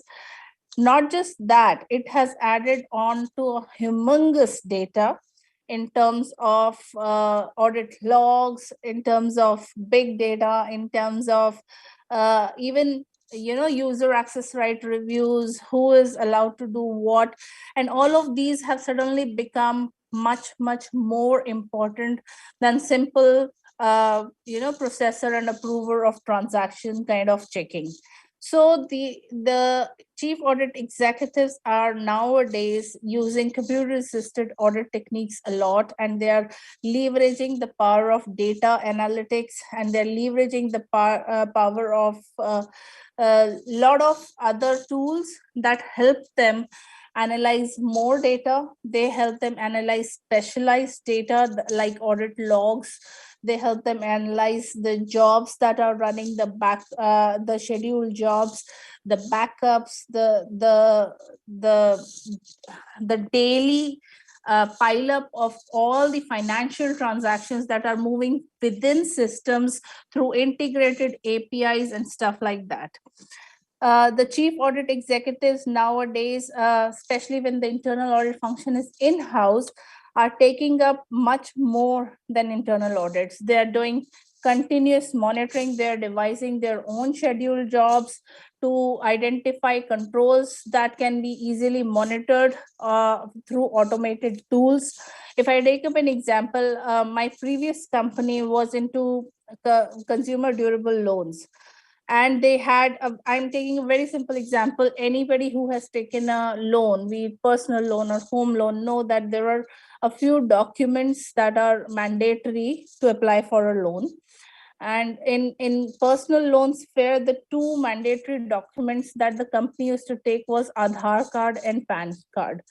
Now, as a head of internal audit, what we did was we were selling lakhs and lakhs of loans in a month, and manual checking could hardly restrict us to a number of samples, maximum 50, or maybe even we stretch ourselves 100, 200 samples, whereas the data was running into lakhs. So what we did was we developed our own SQL queries, and we would run it on a monthly basis, and it would give us within minutes exception reports highlighting cases where mandatory two documents were not on the customer's records. Just a simple check, and it provided a lot of assurance to the management that at least, because this was more or less not just a control check, this was also a compliance and a regulatory requirement. So it made the management feel more comfortable that at least they are managing this risk properly. And this is just one of the examples. We had devised many other automated checks that we were running on a periodical basis, mostly monthly, but even quarterly and all. And this also gave the chief audit executive, that was me, a lot of time to focus on other things like branch audits, other things like advisory services on, say, setup of a new department, whether during the time of setting up the department, they were already looking at the right set of controls to be put in place. It allowed me to look at transition risks, movement from one process to another, or shifting the whole process from one country to another, whether there were adequate sign-offs from the chief audit executive to ensure that all the requisite requirements that have been taken care of before the system has the process has gone live, which helped ensure the management that the transition should be more or less seamless and stress-free. So a lot of things, and even in those cases, we used a lot of data analytics to ensure that all these data has moved to the right places. The user access right reviews have been put in place. The access controls are adequately built around the system. And we used to use a lot of data analytics even for those kind of checks. And this has become a regular part of a chief audit executive's kitty nowadays. Another thing that has fallen into the role of the chief audit executive is checks with respect to fraud and anti-corruption risks. May I request, someone has unmuted themselves. May I request them to mute themselves, please? Sorry, Shubham is also one of the speakers, because I was the only roadside medium before, so that in case I lose the connection there. Okay, I'll continue nevertheless. So another thing that the chief audit executives nowadays look into a lot is fraud and anti-corruption related risks. These risks mean financial and compliance and reputational consequences for the organization. The same thing that we use, I'll again take an example. In my previous company also, we were looking into a lot of anti-fraud prevention risks. And we were all even in and that was a company which was entirely different from my current company. That was into financial services sector. Right now I'm in the industry where they manufacture coins and bars of precious metals. So even here we are looking at fraud and anti-corruption risks, but entirely different perspective. The perspective has moved from physical frauds, moved to physical frauds from financial frauds. So, but in having said that, it is an expectation nowadays that all chief audit executives will look at this data. Also because frauds have moved to cybersphere a lot, and no organization is anyway safe from this kind of activities. So the internal audit is now expected to assess the key fraud and anti-corruption risks and determine whether the risk exposures exist. If yes, whether adequate controls have been put in place and they're functioning properly or not. Another thing that has become very important over the year is bribery prevention and detection controls. If we look at the anti-money laundering laws of Britain, of Europe, even US and India, there is a lot of expectations that has come to all companies to ensure that these practices are discouraged. And for that too, the chief audit executive is expected to ensure that the employees of the company are not engaging in these kind of practices. Again, the only way these can be discouraged is through proper built up of controls that prevent from people to indulge in these activities, and that is why it has fallen into the kitty of the chief audit executives as well. Coming again to the cybercrime, I just mentioned that a lot of frauds nowadays are taking place in the cybersphere. Vijayalakshmi ji too mentioned a lot about, ransoms and ransomware and things like that. And a lot of organizations now are also relying on chief audit executives to evaluate whether they have built up an adequate framework to prevent themselves from cyber criminals, whether there are adequate controls to secure them in case of cyber security risks. And when we do a enterprise-wide risk assessment, we normally look at inherent risks, and cyber security risk always ends up at the high risk sphere in the risk heat map. But I have noticed that even after building up adequate level of controls and doing everything you want to do, the residual risk is normally always also rated high or maximum at medium. This is one of the only exceptions in case of ERM exercises where the residual risk does not come down, or it comes down by minimal after building up an adequate set of controls. The reason being that cybersecurity risk is always exposed to external factors. There are people out there who are generally geniuses at hacking corporate systems and things like that. And they keep trying. You have to be successful every single time, and they have to be successful only once. And one control failure can actually expose you to this risk at a large scale level. And that is why it has become very important for the organizations to keep a dedicated focus on managing cybersecurity risks and building up controls around it. So there is no way internal audit as a function can escape this requirement at the corporate level, and they expect the companies to have at least some kind of knowledge to give them some they expect the internal auditor, to have at least some kind of knowledge and give them some kind of comfort regarding management of this risk. If you look at the regulatory sphere as well, RBI 2 years ago came out with a circular which mandated every financial company, be it a bank or a non-banking financial company, to have an IT auditor on their rolls throughout the year, ensuring that they are managing the IT risks and the cyber security risks and the information security risks properly. So this has also become an important role for the internal audit function nowadays. Then a lot of focus is on the risk management functions in the corporates nowadays. Most of them have in-house second line teams who do the risk management for them. And then they expect the third line, the independent team, the team of the internal audit functions, to evaluate and comment on the functioning of the risk management processes that the company has built in, largely on how the second line of defense is managing the risks faced by the organization. This has become an important part of the chief audit executive's role.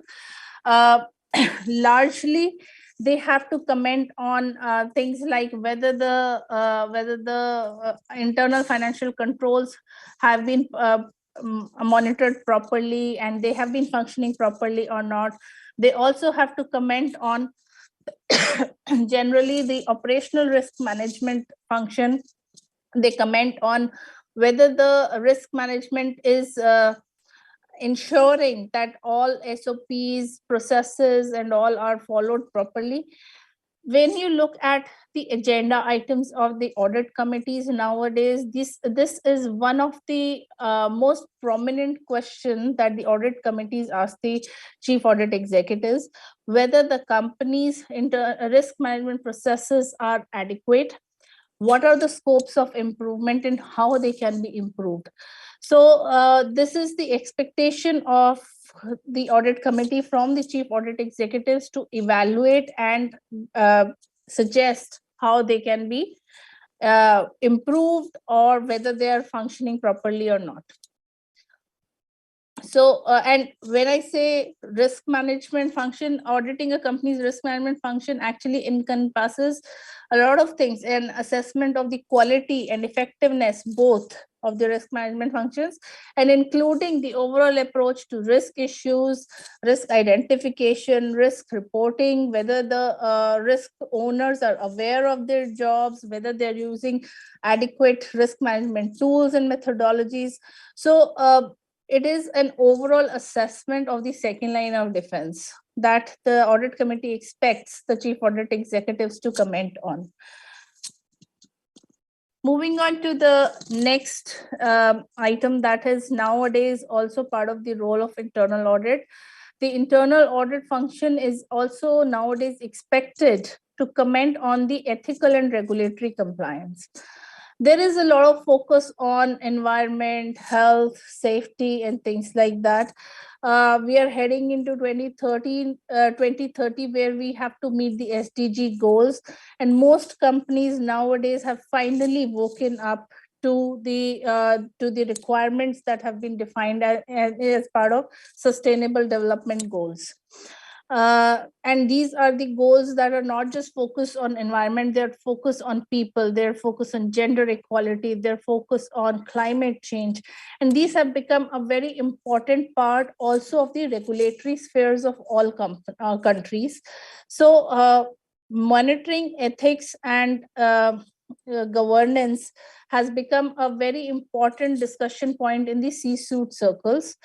And therefore, the companies, the management, the directors, the audit committees expect the chief audit executives to also help them out and ensure that they're managing the ethical side of business properly, and that they are in compliance with all the regulatory requirements with respect to social accountability, with respect to health and safety, with respect to environment, pollution. Even the pollution is different types: noise pollution, land pollution, water pollution, and any miss on any of these can actually have a big regulatory impact on organizations, which may include financial as well as reputational impact. So the audit function, the internal audit function nowadays is also expected to look and comment on these kind of areas, and it has become a normal part of the chief audit executive's role. Moving on to people risk. People risk has been an omnipresent risk since time immemorial in all companies. But initially, the importance of human resource and talent had not been recognized, although this is something that has been identified much more than the other areas which I was discussing right now. And people talk about talent and quality human resources a lot more than they talk about environment and things like that. One of the reasons is because having an efficient, engaged human resource team in the company actually pays in much more ways than imaginable. We are talking about efficiency over here, we are talking about productivity over here, and we're talking about people bringing out the best results for the organization. So this is one of the most common audits that the chief audit executive is expected to perform. And why I'm putting it over here as an evolving role is because traditionally only the audits that could help the company financially, or which had some financial evaluation of risks and impacts, were considered to be part of the internal audit. But this is much more than financial aspect, and the auditors are expected to comment on whether the talent management function is doing their job properly or not, whether there's an effective talent strategy in place, whether they're able to attract the right set of people because of their culture and their engagement activities or not. And the chief audit executives are almost always commenting on something or the other with respect to HR function. I'm coming back to sustainability and climate change again. This is much more than just ethics. Ethics, we talk about welfare of the people, we talk about gender equality and all, but sustainability and climate change has become one of the most important sustainable development goals that the world is heading into. A lot of companies nowadays see actual value add and benefit by looking into the sustainability and climate change strategies. And the internal audit teams are now expected to ensure that they're on the right track, that their strategy for the sustainability and climate change is actually conducive to the regulatory environment and to also the social aspects of the operations of a business as well. So in today's business or environment where the organizations are beginning to understand the importance and the right balance of social aspects and financial aspects, this becomes a very important area, and most of the chief audit executives at some point of time do find themselves looking into these aspects and auditing these kind of strategies for the organizations. Coming back to technology assurance, I had already talked about cyber security and information security, but when we talk about technology assurance, we are talking about much more than just information security. The ICT world is increasingly interconnected. There are a lot of systems that the companies are using. If I take example of any company, even my current company, we have a few legacy systems that were built in-house, and then we have opted for an ERP, which is an encompassing system that that consolidates all information for us, but then it talks to all our legacy systems, and in a way there is a lot of flow of information, and there is a lot of involvement of technology in terms of network design, the applications installed, and the access rights given to each application to various users, whether they are conducive to the roles of the users or not, and whether even the investment, because technology involves huge investments, whether the investment is in line with the vision of the organizations, whether they have analyzed all risk, including the risk of redundancy in the near future, and all activities that have been involved in technology assurance have been performed properly or not. This is also one of the things that the chief audit executives are expected to evaluate and comment on.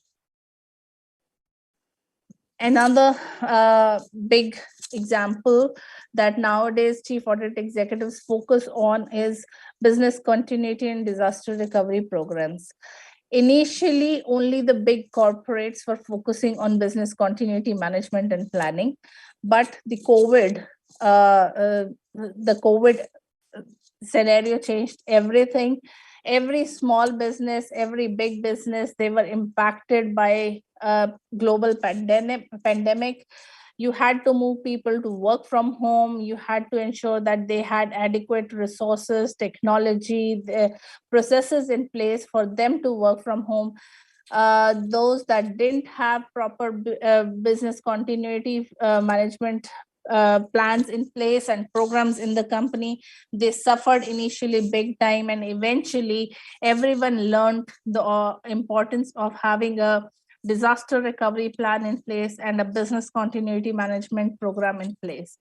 So the questions nowadays the directors and all ask is whether the organization's operational environment impact tolerant, whether there have points of failure been identified and mitigated. Is the organization prepared for business and ICT systems interruption? There are strategy like intercompany, intra-company, and how they will function eventually in case there is a large-scale interruption in the business. What is the turnaround time? Whether it is sufficient for key processes to be able to cater to the business?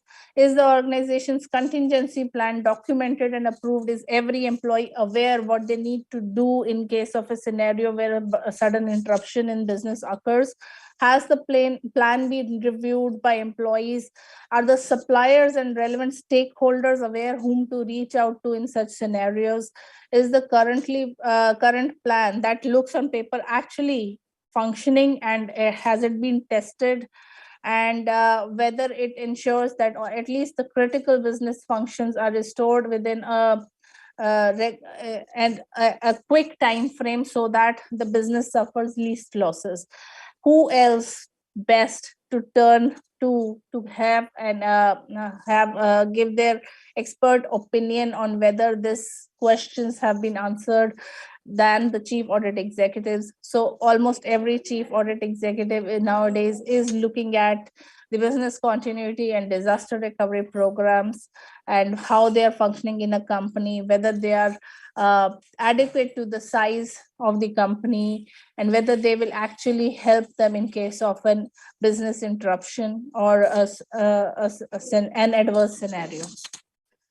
So last but not the least, this is a relatively new area that chief audit executives have started delving into, that is social media. Nowadays, social media is not just about, individual users logging into various apps and sharing their personal data. Lot of business is dependent on social media nowadays. Every company has social media handles on almost every app. They have teams looking into what is posted on behalf of the company, what is portrayed as the company's plus points and negative points by customers, by their employees, etc. Through their social media access to the company's websites and social media handles. So the companies also want to make sure that the company is using social media in an effective manner, and not just that, the people are getting the right message across through the social media. And a lot of chief audit executives nowadays get requests to look into how the social media is managed by the company. They can help you with things like brand and reputation damage, regulatory compliance with respect to what is shared on the social media, because whatever is shared is supposed to be the voice of the company. Whether there was any chance of an information leakage, then the third party risk, then the governance risk. In each of these categories, the IEA can play a critical role in understanding the potential risks of engaging in social media, and IEA can also help to monitor and manage threats and strike a balance between risks and opportunities. So like I said, a lot of additional roles have been built up for the chief audit executives. They are not just looking at traditional processes like procurement, finance, month-end closing, things like that. They're looking at so many new areas and providing assurance to the management and connecting with the audit committees on areas that are relevant for them, that add value to the organization. So that's it from my side. Hemanji, you can take over. Thank you so much, Nisha ji. It was really very elaborate presentation. You really explained the role of chief audit executive and how the internal audit has evolved over a period of time. From the role of internal auditor has evolved from mere auditor to consultant. Yeah. So I really thank you for your deliberation. Now it is time to move on to our next faculty for today's VCM. I believe he is already here. So Mr. Gagandeep Singh is there. He will be Yeah, I'm available. Yeah. So he will be taking our next final session 3 for the evening. His topic given to him is internal financial control and report on internal control over financial reporting. So before I hand over the proceeding to him, so let me read out a very brief profile of his. Mr. Gagandeep Singh comes with more than 6 years of experience in risk consulting and management. He specializes in internal audit, enterprise risk, management, SOP development, and internal financial controls. He has guided over more than 50 clients nationally in their internal financial control implementation and led execution of internal financial control of large corporates. He is also a very active speaker in business forums, ICI seminars on risk management. CA Gagandeep Singh has rich experience of internal audit and risk management of various sectors such as pharma, hospitality, IT, FMCG, retail, steel, real estate, and industrial equipment. So I hand over the proceeding of this session to Mr. Gagandeep. Gagandeep ji, over to you. Yeah. Kindly take over the proceeding. Yeah, thank you so much.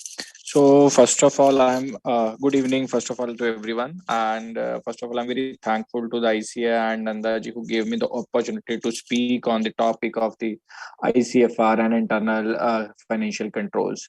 So before coming to this topic, I just want to say about some words about Nandaji. And Nandaji is contributing towards society by taking the lead in the ICI, because as in today's time, if I say, I should say ICI should take more forward steps to safeguard, and you can say, as there is a new IIA is finance minister had talked about to form IIA.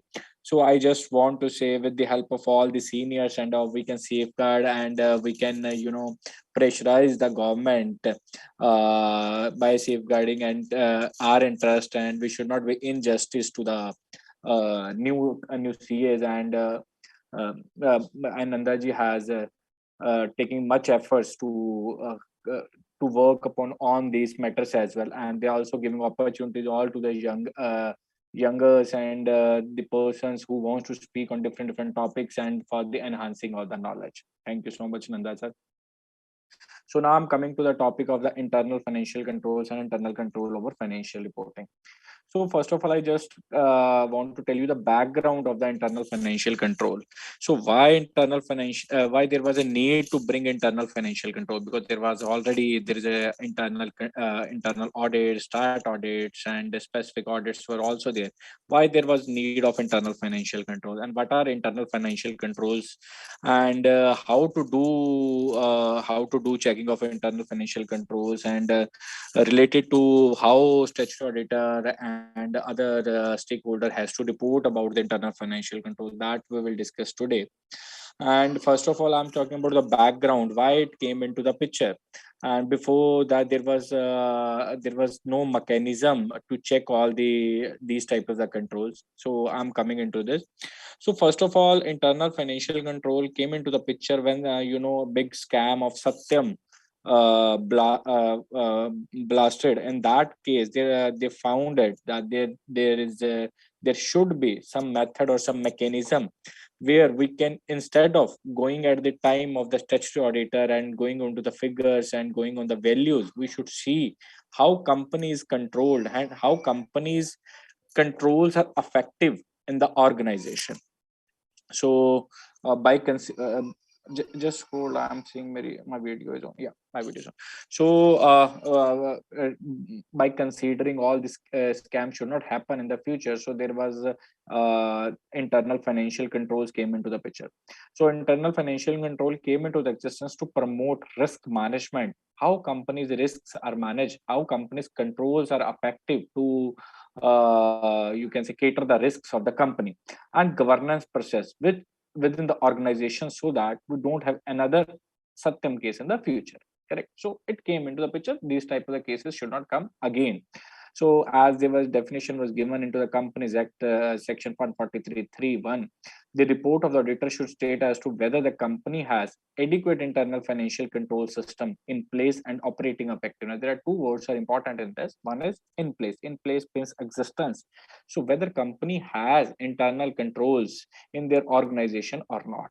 So it is checking of the internal controls existence. Second is, yes, if there is internal controls, I can say there is already some controls within the company, but we have to check, that is our responsibility to check the operating effectiveness of the those controls, whether these controls are effective in the organization or not. Company has made the controls, but they are not effective. So that it means there is always inoperative you can say inoperativeness or ineffectiveness of the controls.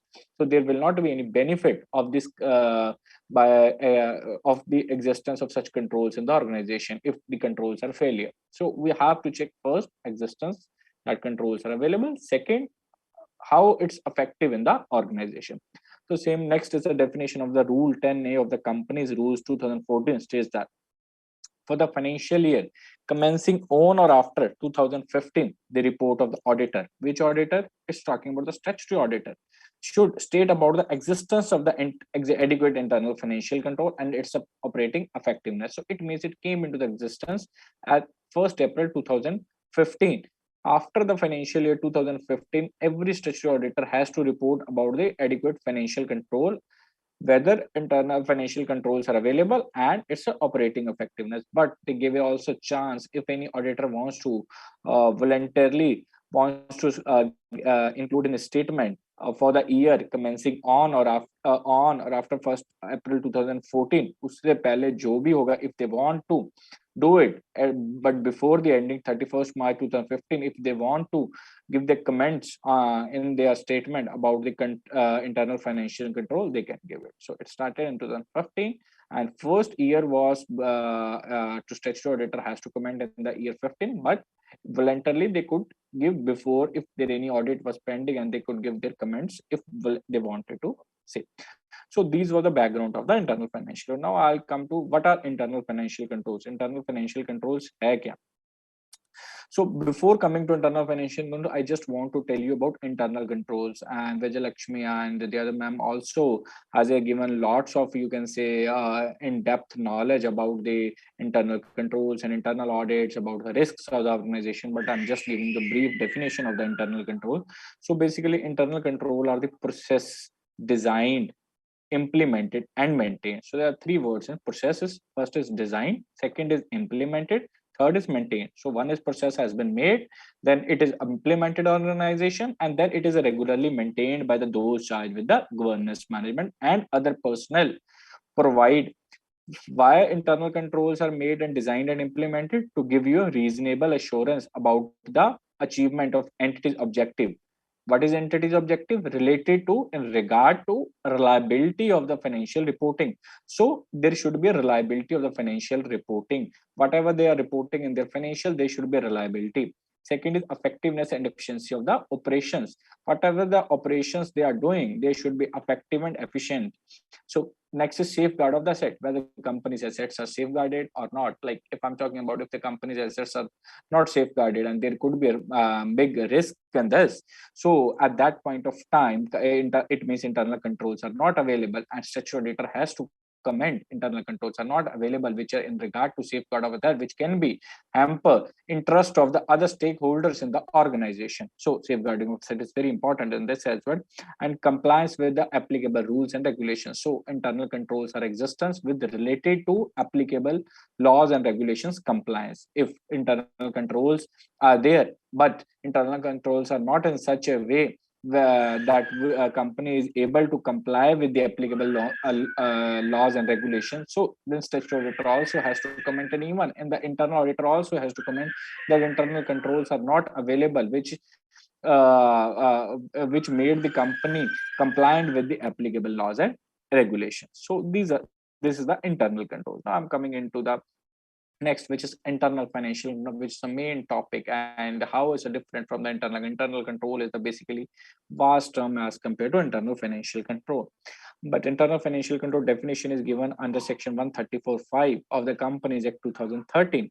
It means policies, again it's the same which was in the mention in the internal control, this is also same, but policy and procedure adopted by a company for ensuring, that was also, if I'm coming to the back slide, that was also processes. It talks about processes, it talks about the policies and procedures.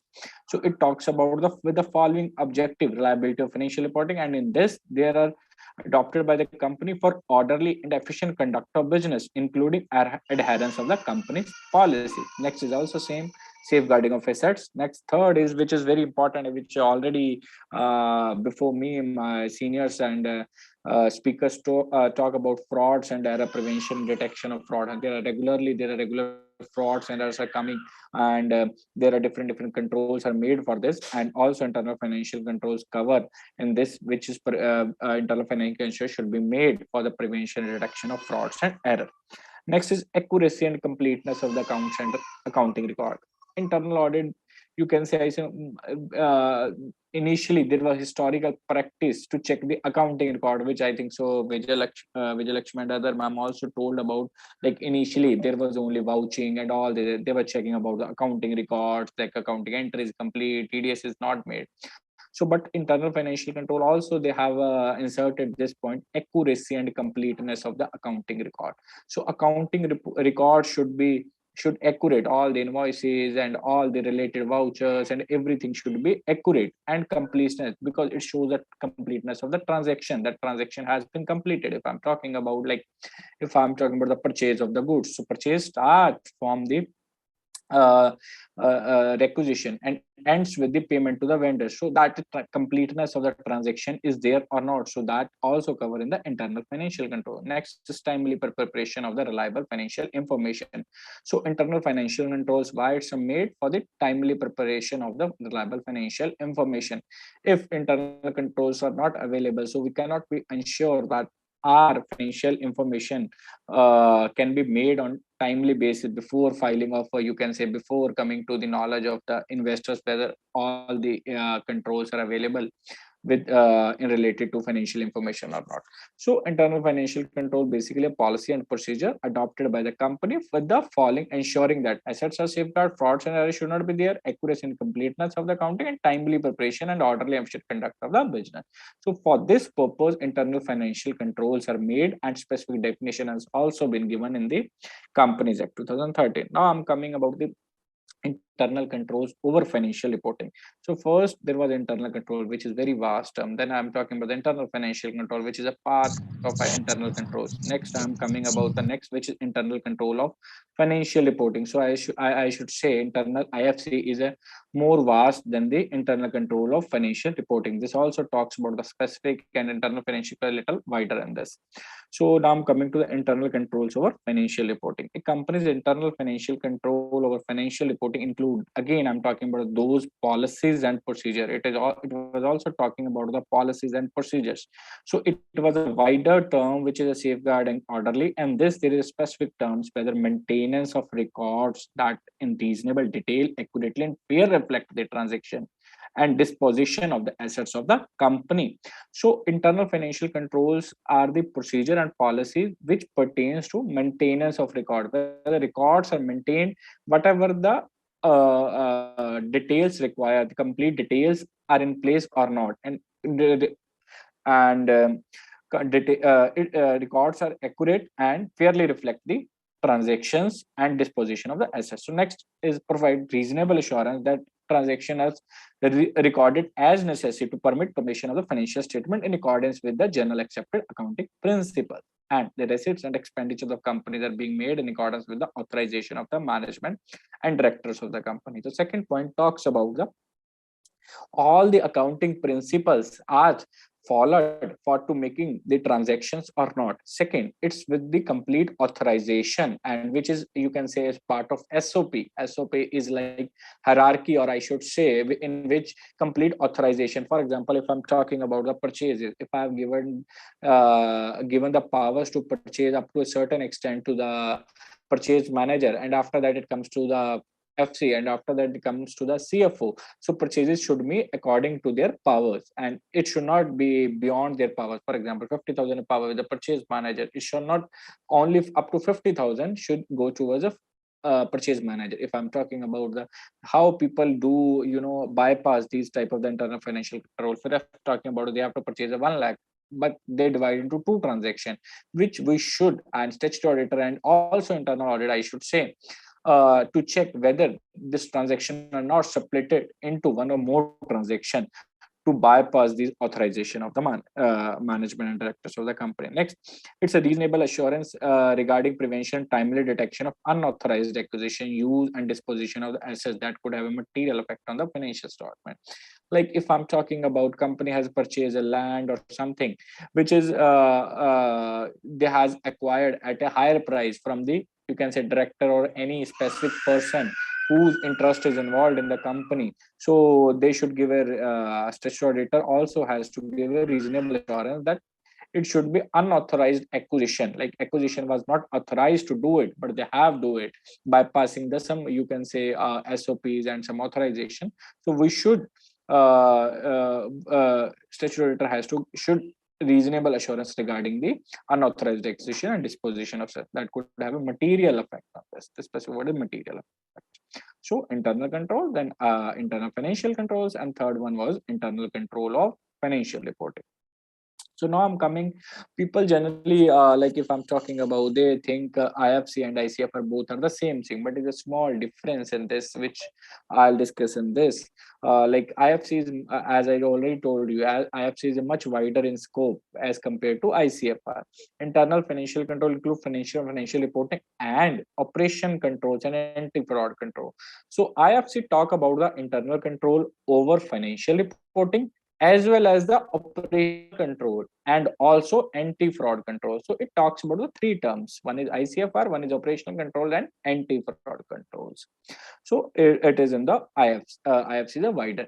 So IFC is a that I'll discuss in detail in the later slide. So IFC is the responsibility of the management, but ICFR is to check the ICFR the responsibility of the statutory. That I'll come into the later slide. So first, now in this slide, we'll see where is applicability of the IFC and ICFR. IFC's applicability is in the under section 135(5)(e) and ICFR applicability is section 143(3)(1) and rule 8(5) clause 8 of the Companies Accounts Rules 2014. So IFC is applicable to only all listed companies. ICFR, there is a specific exemption has been given as per there is some all companies except certain private companies. So there for certain private companies, but if that you can say beyond those exemptions, the private company will also be covered in this. So now I'm coming in detail, IFC and ICFR applicability. So which I told you, IFC section 135(5)(e), directors of all listed company are required. So here is a IFC, if I told, it is a responsibility of the companies to give on the IFC. So are required to state whether directors have laid down internal financial controls. So and this is a responsibility of the director to give in their report whether they have laid down the complete internal financial control to be followed by the company, and such internal financial controls are adequate and were operating effectively. Before coming to statutory auditor, directors will ensure this thing that company has made properly and accurately internal financial controls, and internal financial controls are adequate and were operating effectively. So complete initial responsibilities on the management of the organization or the statutory auditor. Now is coming out of secondary, you can say, responsibility to check whether which and of internal control of financial reporting, statutory auditor has to state and by considering the test samples and all the things which I'll discuss in detail how we'll do it, and I'll show the samples as well on this part.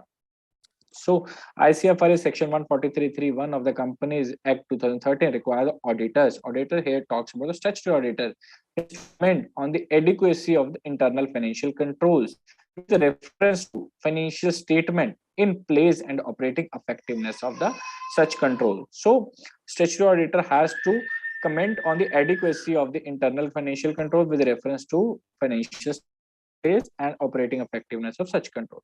However, as per notification 464 dated 5th June 15, as amended by notification this 583 dated 17, auditor of the following private companies are not required to comment. So it's a specific exemption to the, I should say, all companies on this. Just hold on this.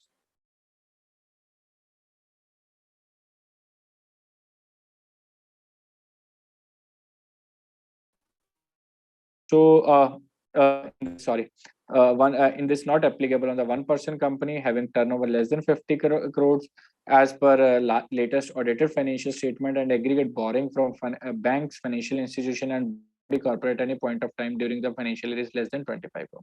So there's a 3 limits, which is OPC companies. 1% company is not applicable. Second, whose turnover is less than 50 crores as per the latest audited financial statement. And third, in which loans and borrowings from the financial institution and body. It is cover for the unsecured. No, unsecured loan can be any amount, but it should be from the financial institution whose turnover is whose borrowings are less than 25 crore. It's not applicable, I said. So next, rule 85788 sorry of the company's accounts 2014 requires a board of director report all the companies to state the details in respect of adequacy of the internal financial control with respect to financial statement.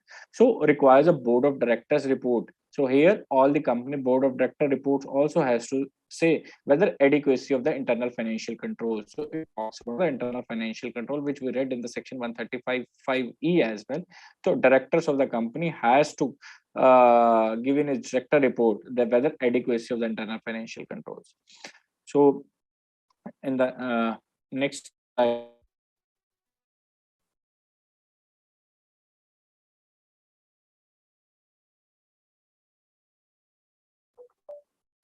so regulatory requirement with respect to relevant clauses. So where how I've told you IFC and it's all come into whether specifically in which report and how auditors and how stakeholders and all this, who has to report and how has to report. So as we already discussed, rule 858 of the company's account ICFR board report, which is a director's report, I should say, include the details in respect of the adequacy of the internal financial control with respect to financial statement. So it talks about related to the financial statement, adequacy of the internal control, or director has to give in their board's report. Then section 143 of the company Act 2013, all companies with respect to certain we are talking about the ICFR, auditor to report whether company has adequate internal financial control and operating effectiveness. So it talks about the existence as well as the operating effectiveness. But in board's report, they have to tell only the adequate internal financial. That is different term. Here two terms are using whether existence and operating effectiveness. So we have to tell in the design gaps and next operating ineffectiveness of the controls. So this was a board report. Then it also talks about, well, in the listed clients, director responsibility to state that director has laid down internal financial to be followed by the company and such internal financial adequate and operating effectiveness. Here talks about again two terms, adequate and operating effectiveness. But as per rule 858 does not talk about the operating effectiveness. So that talks about the adequacy of the internal financial. So in the listed client, director is responsible to tell the operating effectiveness as well as the adequacy of the internal financial controls. Next, section 177 of the Companies Act, which is applicable to the audit committee. Audit committee requires the auditors to call for the comments about the internal control and may also discuss any related issues with the internal auditor and statutory auditor and the management of the company as well. Now it's come on the Schedule 4 of the Companies Act, which talks about balance sheet and in which independent directors satisfy themselves on the integrity of the financial information, financial control and systems of risk management are robust and defensible. So it's about the independent director has to satisfy themselves so the integrity of the financial information. So where independent directors applicability in that they have to satisfy themselves about the integrity of the financial statement, financial controls and systems of risk management are robust and defensible. So if systems of the risk management not robust, they have to report. They have to give in their report about that it's not robust and defensible. So it all the responsibilities to tell about the internal controls are available in the organization, adequacy and operating effectiveness. So first is the responsibility of the director, then it's the responsibility of the auditor, then again it's in the listed company there is more responsibility, then it comes responsibility to the audit committee, then it's a responsibility of the independent director. So generally it's a responsibility given to every person who is the stakeholder in the organization to check about the adequacy of the internal financial control. So there is specific requirement in the clause 49 of the listing agreement also. In the listing agreement, clause 49 related to ICFR responsibility of CEO and the CFO to maintain ICOFR as internal control of the financial reporting. So it's a responsibility of the CEO and CFO. Then evaluate the effectiveness, whether internal control systems are effective in the organization or not. Next, indicate the auditor and audit committee significant changes to accounting policies and ICFR. So clause 15 and also time indicate to the auditor that audit committee, is there any change in the accounting policy and ICFR or not? So there is specific requirement in the companies as well, and which is in different sections are giving, then also listing agreements. Now I'm coming about what is auditor responsibility and how auditor has to report, which is very important for the as a youngest chartered accountant, senior chartered accountant also. Generally, people don't read much about the statutory audit report, what content is written. So I specifically focus this content should be when we giving a statutory report, content should be drafted clearly and should be so accurate that the who is reading your audit report, that they should be aware about all of the organization. So specific paragraph has been given related to the ICFR, so which I am reading right now. Section 129 4 of the 2013 state the provisions of the Company Act applicable to preparation of the adoption and audit of financial statement of a holding company. So this is again this talks about if I'm talking about if there is a holding and subsidiary company, whether it will be applicable to subsidiary company and will be applicable 10 days versus the all the companies. It's a consolidated financial statements. So auditor report has to require to report under 143.3 on the adequacy and operating financial control, even in the case of the consolidated financial statement. Next, auditor reporting on internal financial reporting is a requirement specified in the Companies Act, therefore will apply in the case of reporting financial report prepared under this act and reported under section 143. So any company whose accounts are maintained as per Companies Act, or any other whose accounts are maintained in Companies Act, they have to report about the internal financial control. So accordingly, reporting on internal financial control, financial reporting will not be applicable with respect to interim financial statement. So interim financial statements are not made as per the Companies Act. That is a requirement of specific the SABI. So it will not be applicable on the interim financial report, such as quarterly, half-yearly financial, unless such reporting is required under any other law and regulation. So now I'm just coming into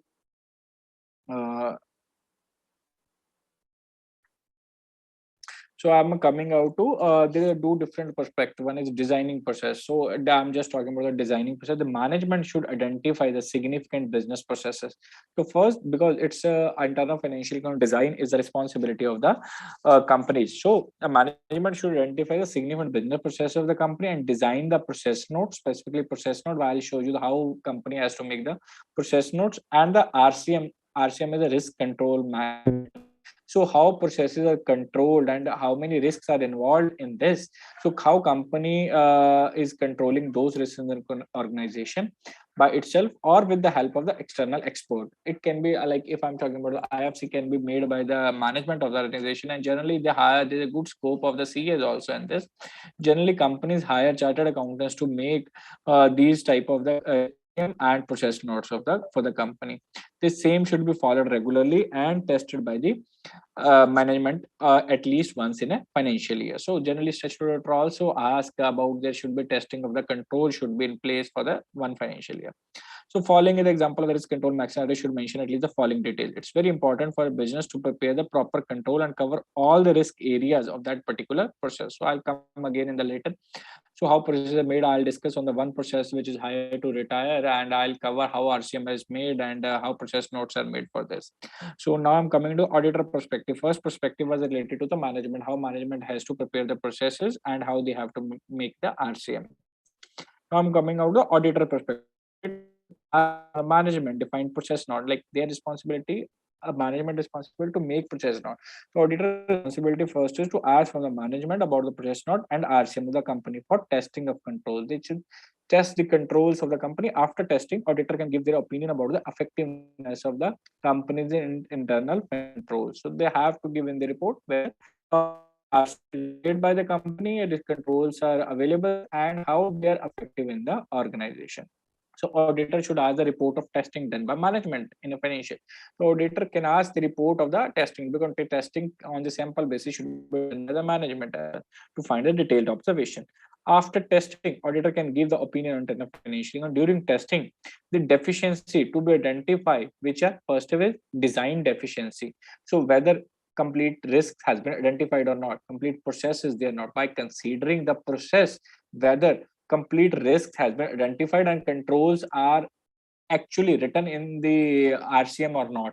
So next is operating deficiency, whether there is a, you can say, inefficiency of the operating effective, not a significant deficiency, like biggest blunder has been made and there is a complete deficiencies there. Next is material weaknesses. So like internal controls are made but not operating effectively, and there is a weakness in the internal controls as well. Next, deficiency in internal financial control financial report exists when the design and operational control does not allow the management to prevent and detect misstatement on a timely basis in the normal course of the business.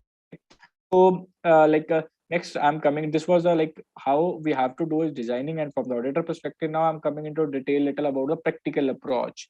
How statutory audit, like a statutory auditor, or I should say some organization has been hired to make RCMs and to the process notes, how they have to see in this method. I'm just telling you the methodology. So first one was like how a process flows would be there. So identify financial reporting element, critical processing and supporting systems. So in this first is identify the financial reporting. Then it's to come into the account level material and charts of account analysis. Then prepare a project plan, identify process owner. Who is the owner for the specific processes? So we have to make a project plan, how we'll do in the like complete RCM and process note. So they complete process owner we should identify. So first of all, then they're responsible to start with the understanding as is process. So how processes are going on, like what processes are in the companies, how companies are following the processes. So first we have to understand as is, which talks about existence of the processes at the time of the making new processes. Then review of the existing documentation. Then on that basis we'll make a prepare RCM. RCM is a there is a specific risk is identified, then processes are against the processes, then controls, and whether controls are effective or not. So this will be, again I'll show you how we made the RCM as well. Then after making the RCM, we have to identify the gaps. Is not controls are not available to risks, and controls are not effective against the risk. So identify the gaps and what can go wrong in the existing process. The next, test control design effectiveness by conducting single transaction walkthrough across controls. So by, you can say, is a test control and testing, sample testing we should done by to check the effectiveness by conducting single transaction walkthrough. Then discuss and understand the root cause for the design weakness to extent practically possible. So we should understand the why it is happening, why we should root cause analysis to be done to check the design weakness to extent practical possible. Next is suggested remedial action for gap identified, because we are as a, you can say, chartered accountant, moreover is a consulting work, not the only, you said I should report only the non-existence of the controls and unoperative operating ineffectiveness. So we should give the suggestions as well. So this was how we should do methodology of the IFC. Now I'll show you in the another how we generally made the process notes and how we generally make the RCM. So I'm sharing other screen as well on this.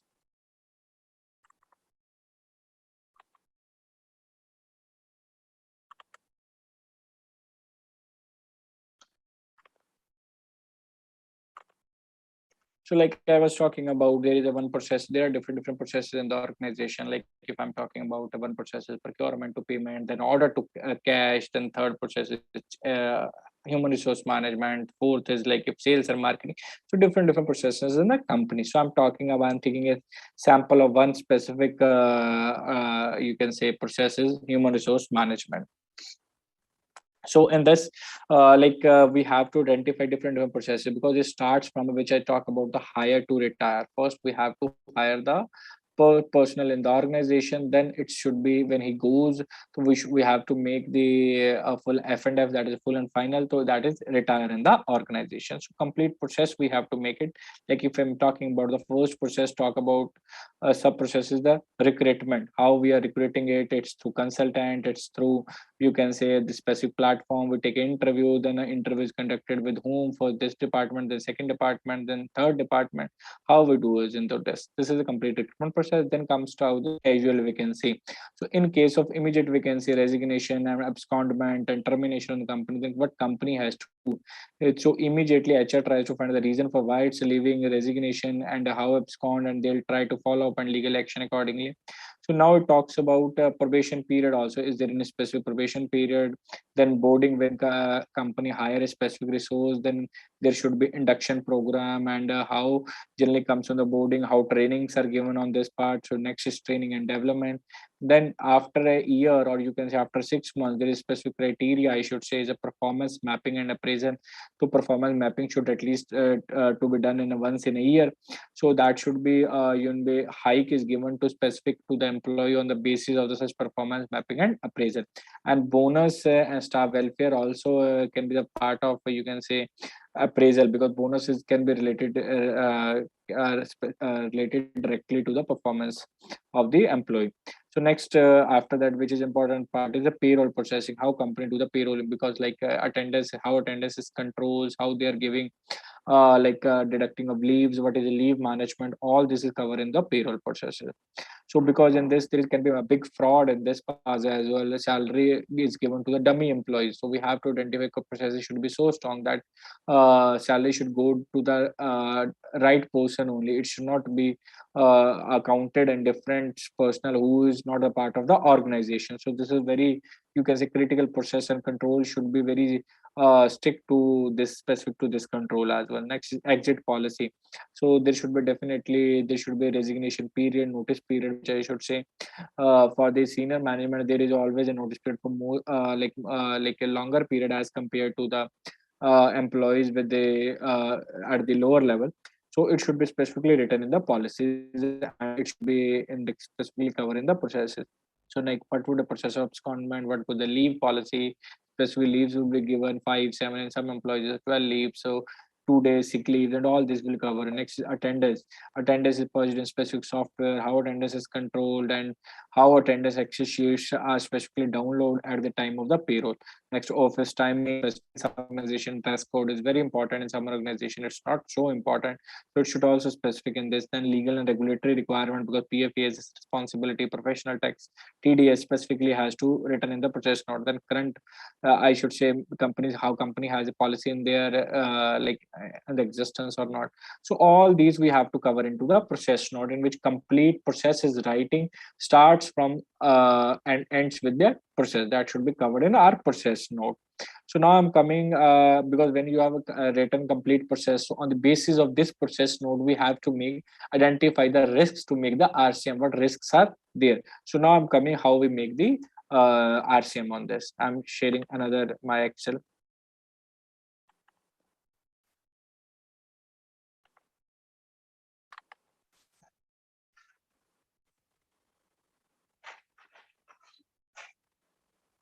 So in this, we have identified this is a process of hire to retire again. In this first, we discussed in this, it was a recruitment. So first of all, on the basis of the recruitment sub process, then this is the who is done process owner, and then who is reviewed and approved. There's specific hierarchy in the organization. On the basis of the organization, there are all the every process is designed who has different responsibilities given to a different person. So after, if I'm talking about in the first recruitment, what risks are involved? So risks are involved is like selection of the wrong candidate. If I'm talking about, we should we need a senior chartered accountant, but it's fresher chartered accountant have been hired by giving a specific, you can say, to our known person. There can be giving by not considering the interest of the company but personal interest of the directors or specific person in the organization. So we have to identify whether this risk is available or not, how this risk can be mitigated on this part, or how risk control against this, like one interview, second interview, the different rounds of the interview. So definitely every person has to consider on this. So this risk can be, you can say, controlled by different methods. So like if I'm talking about employee master data is available, unauthorized payment made to recruitment consultant. So what happen if an employee comes directly to the organization, but generally HR employees, if they have to do it fraud, and they generally because they have different contract with the recruitment consultants, so they put on the different consultants. So generally they gives a percentage of their salaries to those consultants. So it can be done whether it's controlled or not, controls are there or not, in a correct amount of salary process, more salary by deducting less leaves and all the things, in correct bank account, then EPF ESA correctly calculated on different risks are identified in this.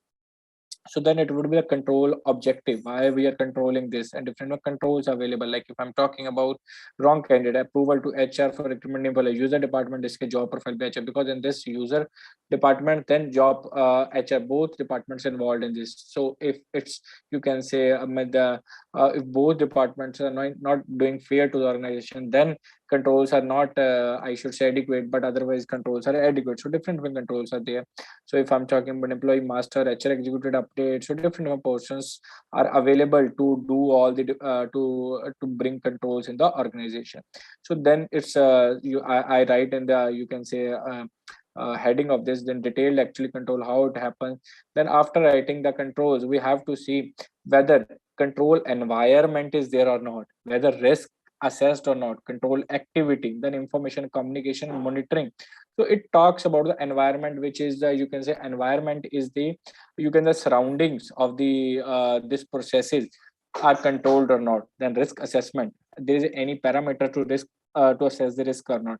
So controlled activity, complete control or information communication in the controls, whether we have to give the information to further to new other process or not, that is in this monitoring, like any person is monitoring this or not. So this is the component of the internal control framework. Then we generally write in this, which is specific as per guidelines of the this has been given by the ICI also, in this specific format is also there. Then in this anti-fraud control, so control which is we are making is, which is control is you can say related to fraud or not. If it's not related to fraud, it means this is this is not anti-fraud. Anti-fraud control, it means to control the fraud risk. So that is management review control, whether management is involved or lower level staff is you can say involved to make the, to establish this control. So management control, then high level control or low level control we have to see. Then information produced, we write in the what information they are making, whether they are making any information for the operation of the controls to make effective of this control, whether information is made or not. If information is not made, so that is also risk to organization. Controls are in existence, but no information is available to check whether the control is available or not. That can be questionable in this. So next, relevant data element of IP, then financial statement assertion, which talks about the existence of, because if risk has been involved and we have to check the controls are there, and then we have to check the existence and occurrence of the controls, and then completeness, then recording, then valuation, whether a value has been involved in the rights and specific obligation is there, presentation and disclosure in the balance sheet are there or not. So these type of the things we have to write. And then is a key control, known key control, then automated, non-automated. Generally all the control, if it's more automated, it's more IT driven, so it would be more effective. It's a people driven, so there would be always more risks in the organization. So which application or which software we are using to keep a control in this. Then is a preventive or detective. Some controls are preventive, some controls are detective, so we have to write in this. Then frequency, it's a monthly, recurring, or daily, or how it's. Then which auditor, or you can say who person is testing, even it's a management, even it's a third party, they have to write it, which documents has been examined. So whether in after examination of the those document, whether the test of controls design which we have taken the sample, that is fail or pass. Why is a fail, why is a pass? So next, financial operation, it's a financial control or operational control. Then control type of, it's PLC, entity level control, process level control, integrated control. So which working paper? So we generally write in the different working papers, all this.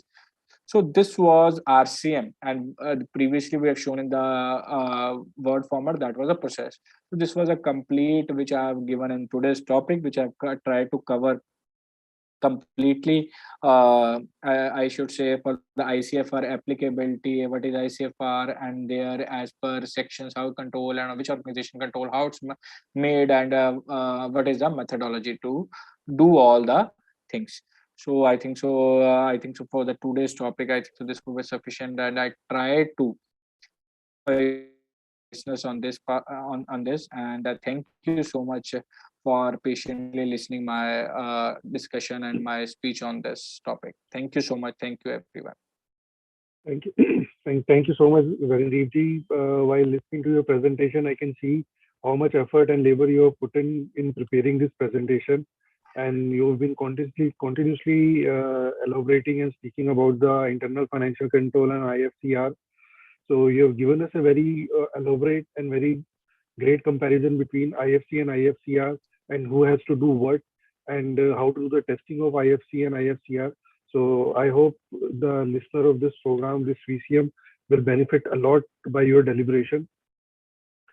So I think to all the viewers of this presentation, this is going to be the last session of our presentation. As I can see, there are no questions in regard to with respect to any of the speaker today. The only request which has been made by the various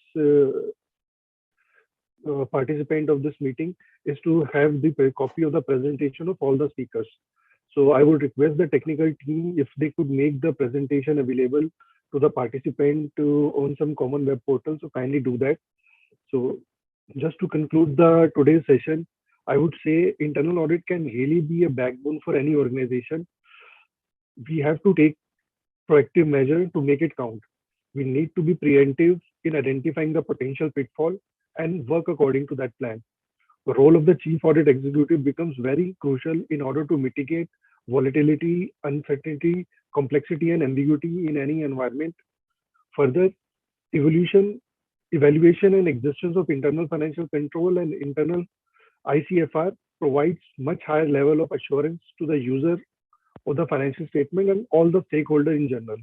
With these words, I thank our IASB Chairman, Mr. Charanjot Singh Nanda, and Vice Chairman, Shri G.C. Mishra ji, for arranging this program for the benefit of all the concerned. I also thank the technical team who were there present in this seminar throughout the meeting to make this happen. So my personal thanks to all the speakers who took out their valuable time to make this VCM possible.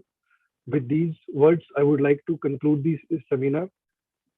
Thank you so much for participating in today's VCM.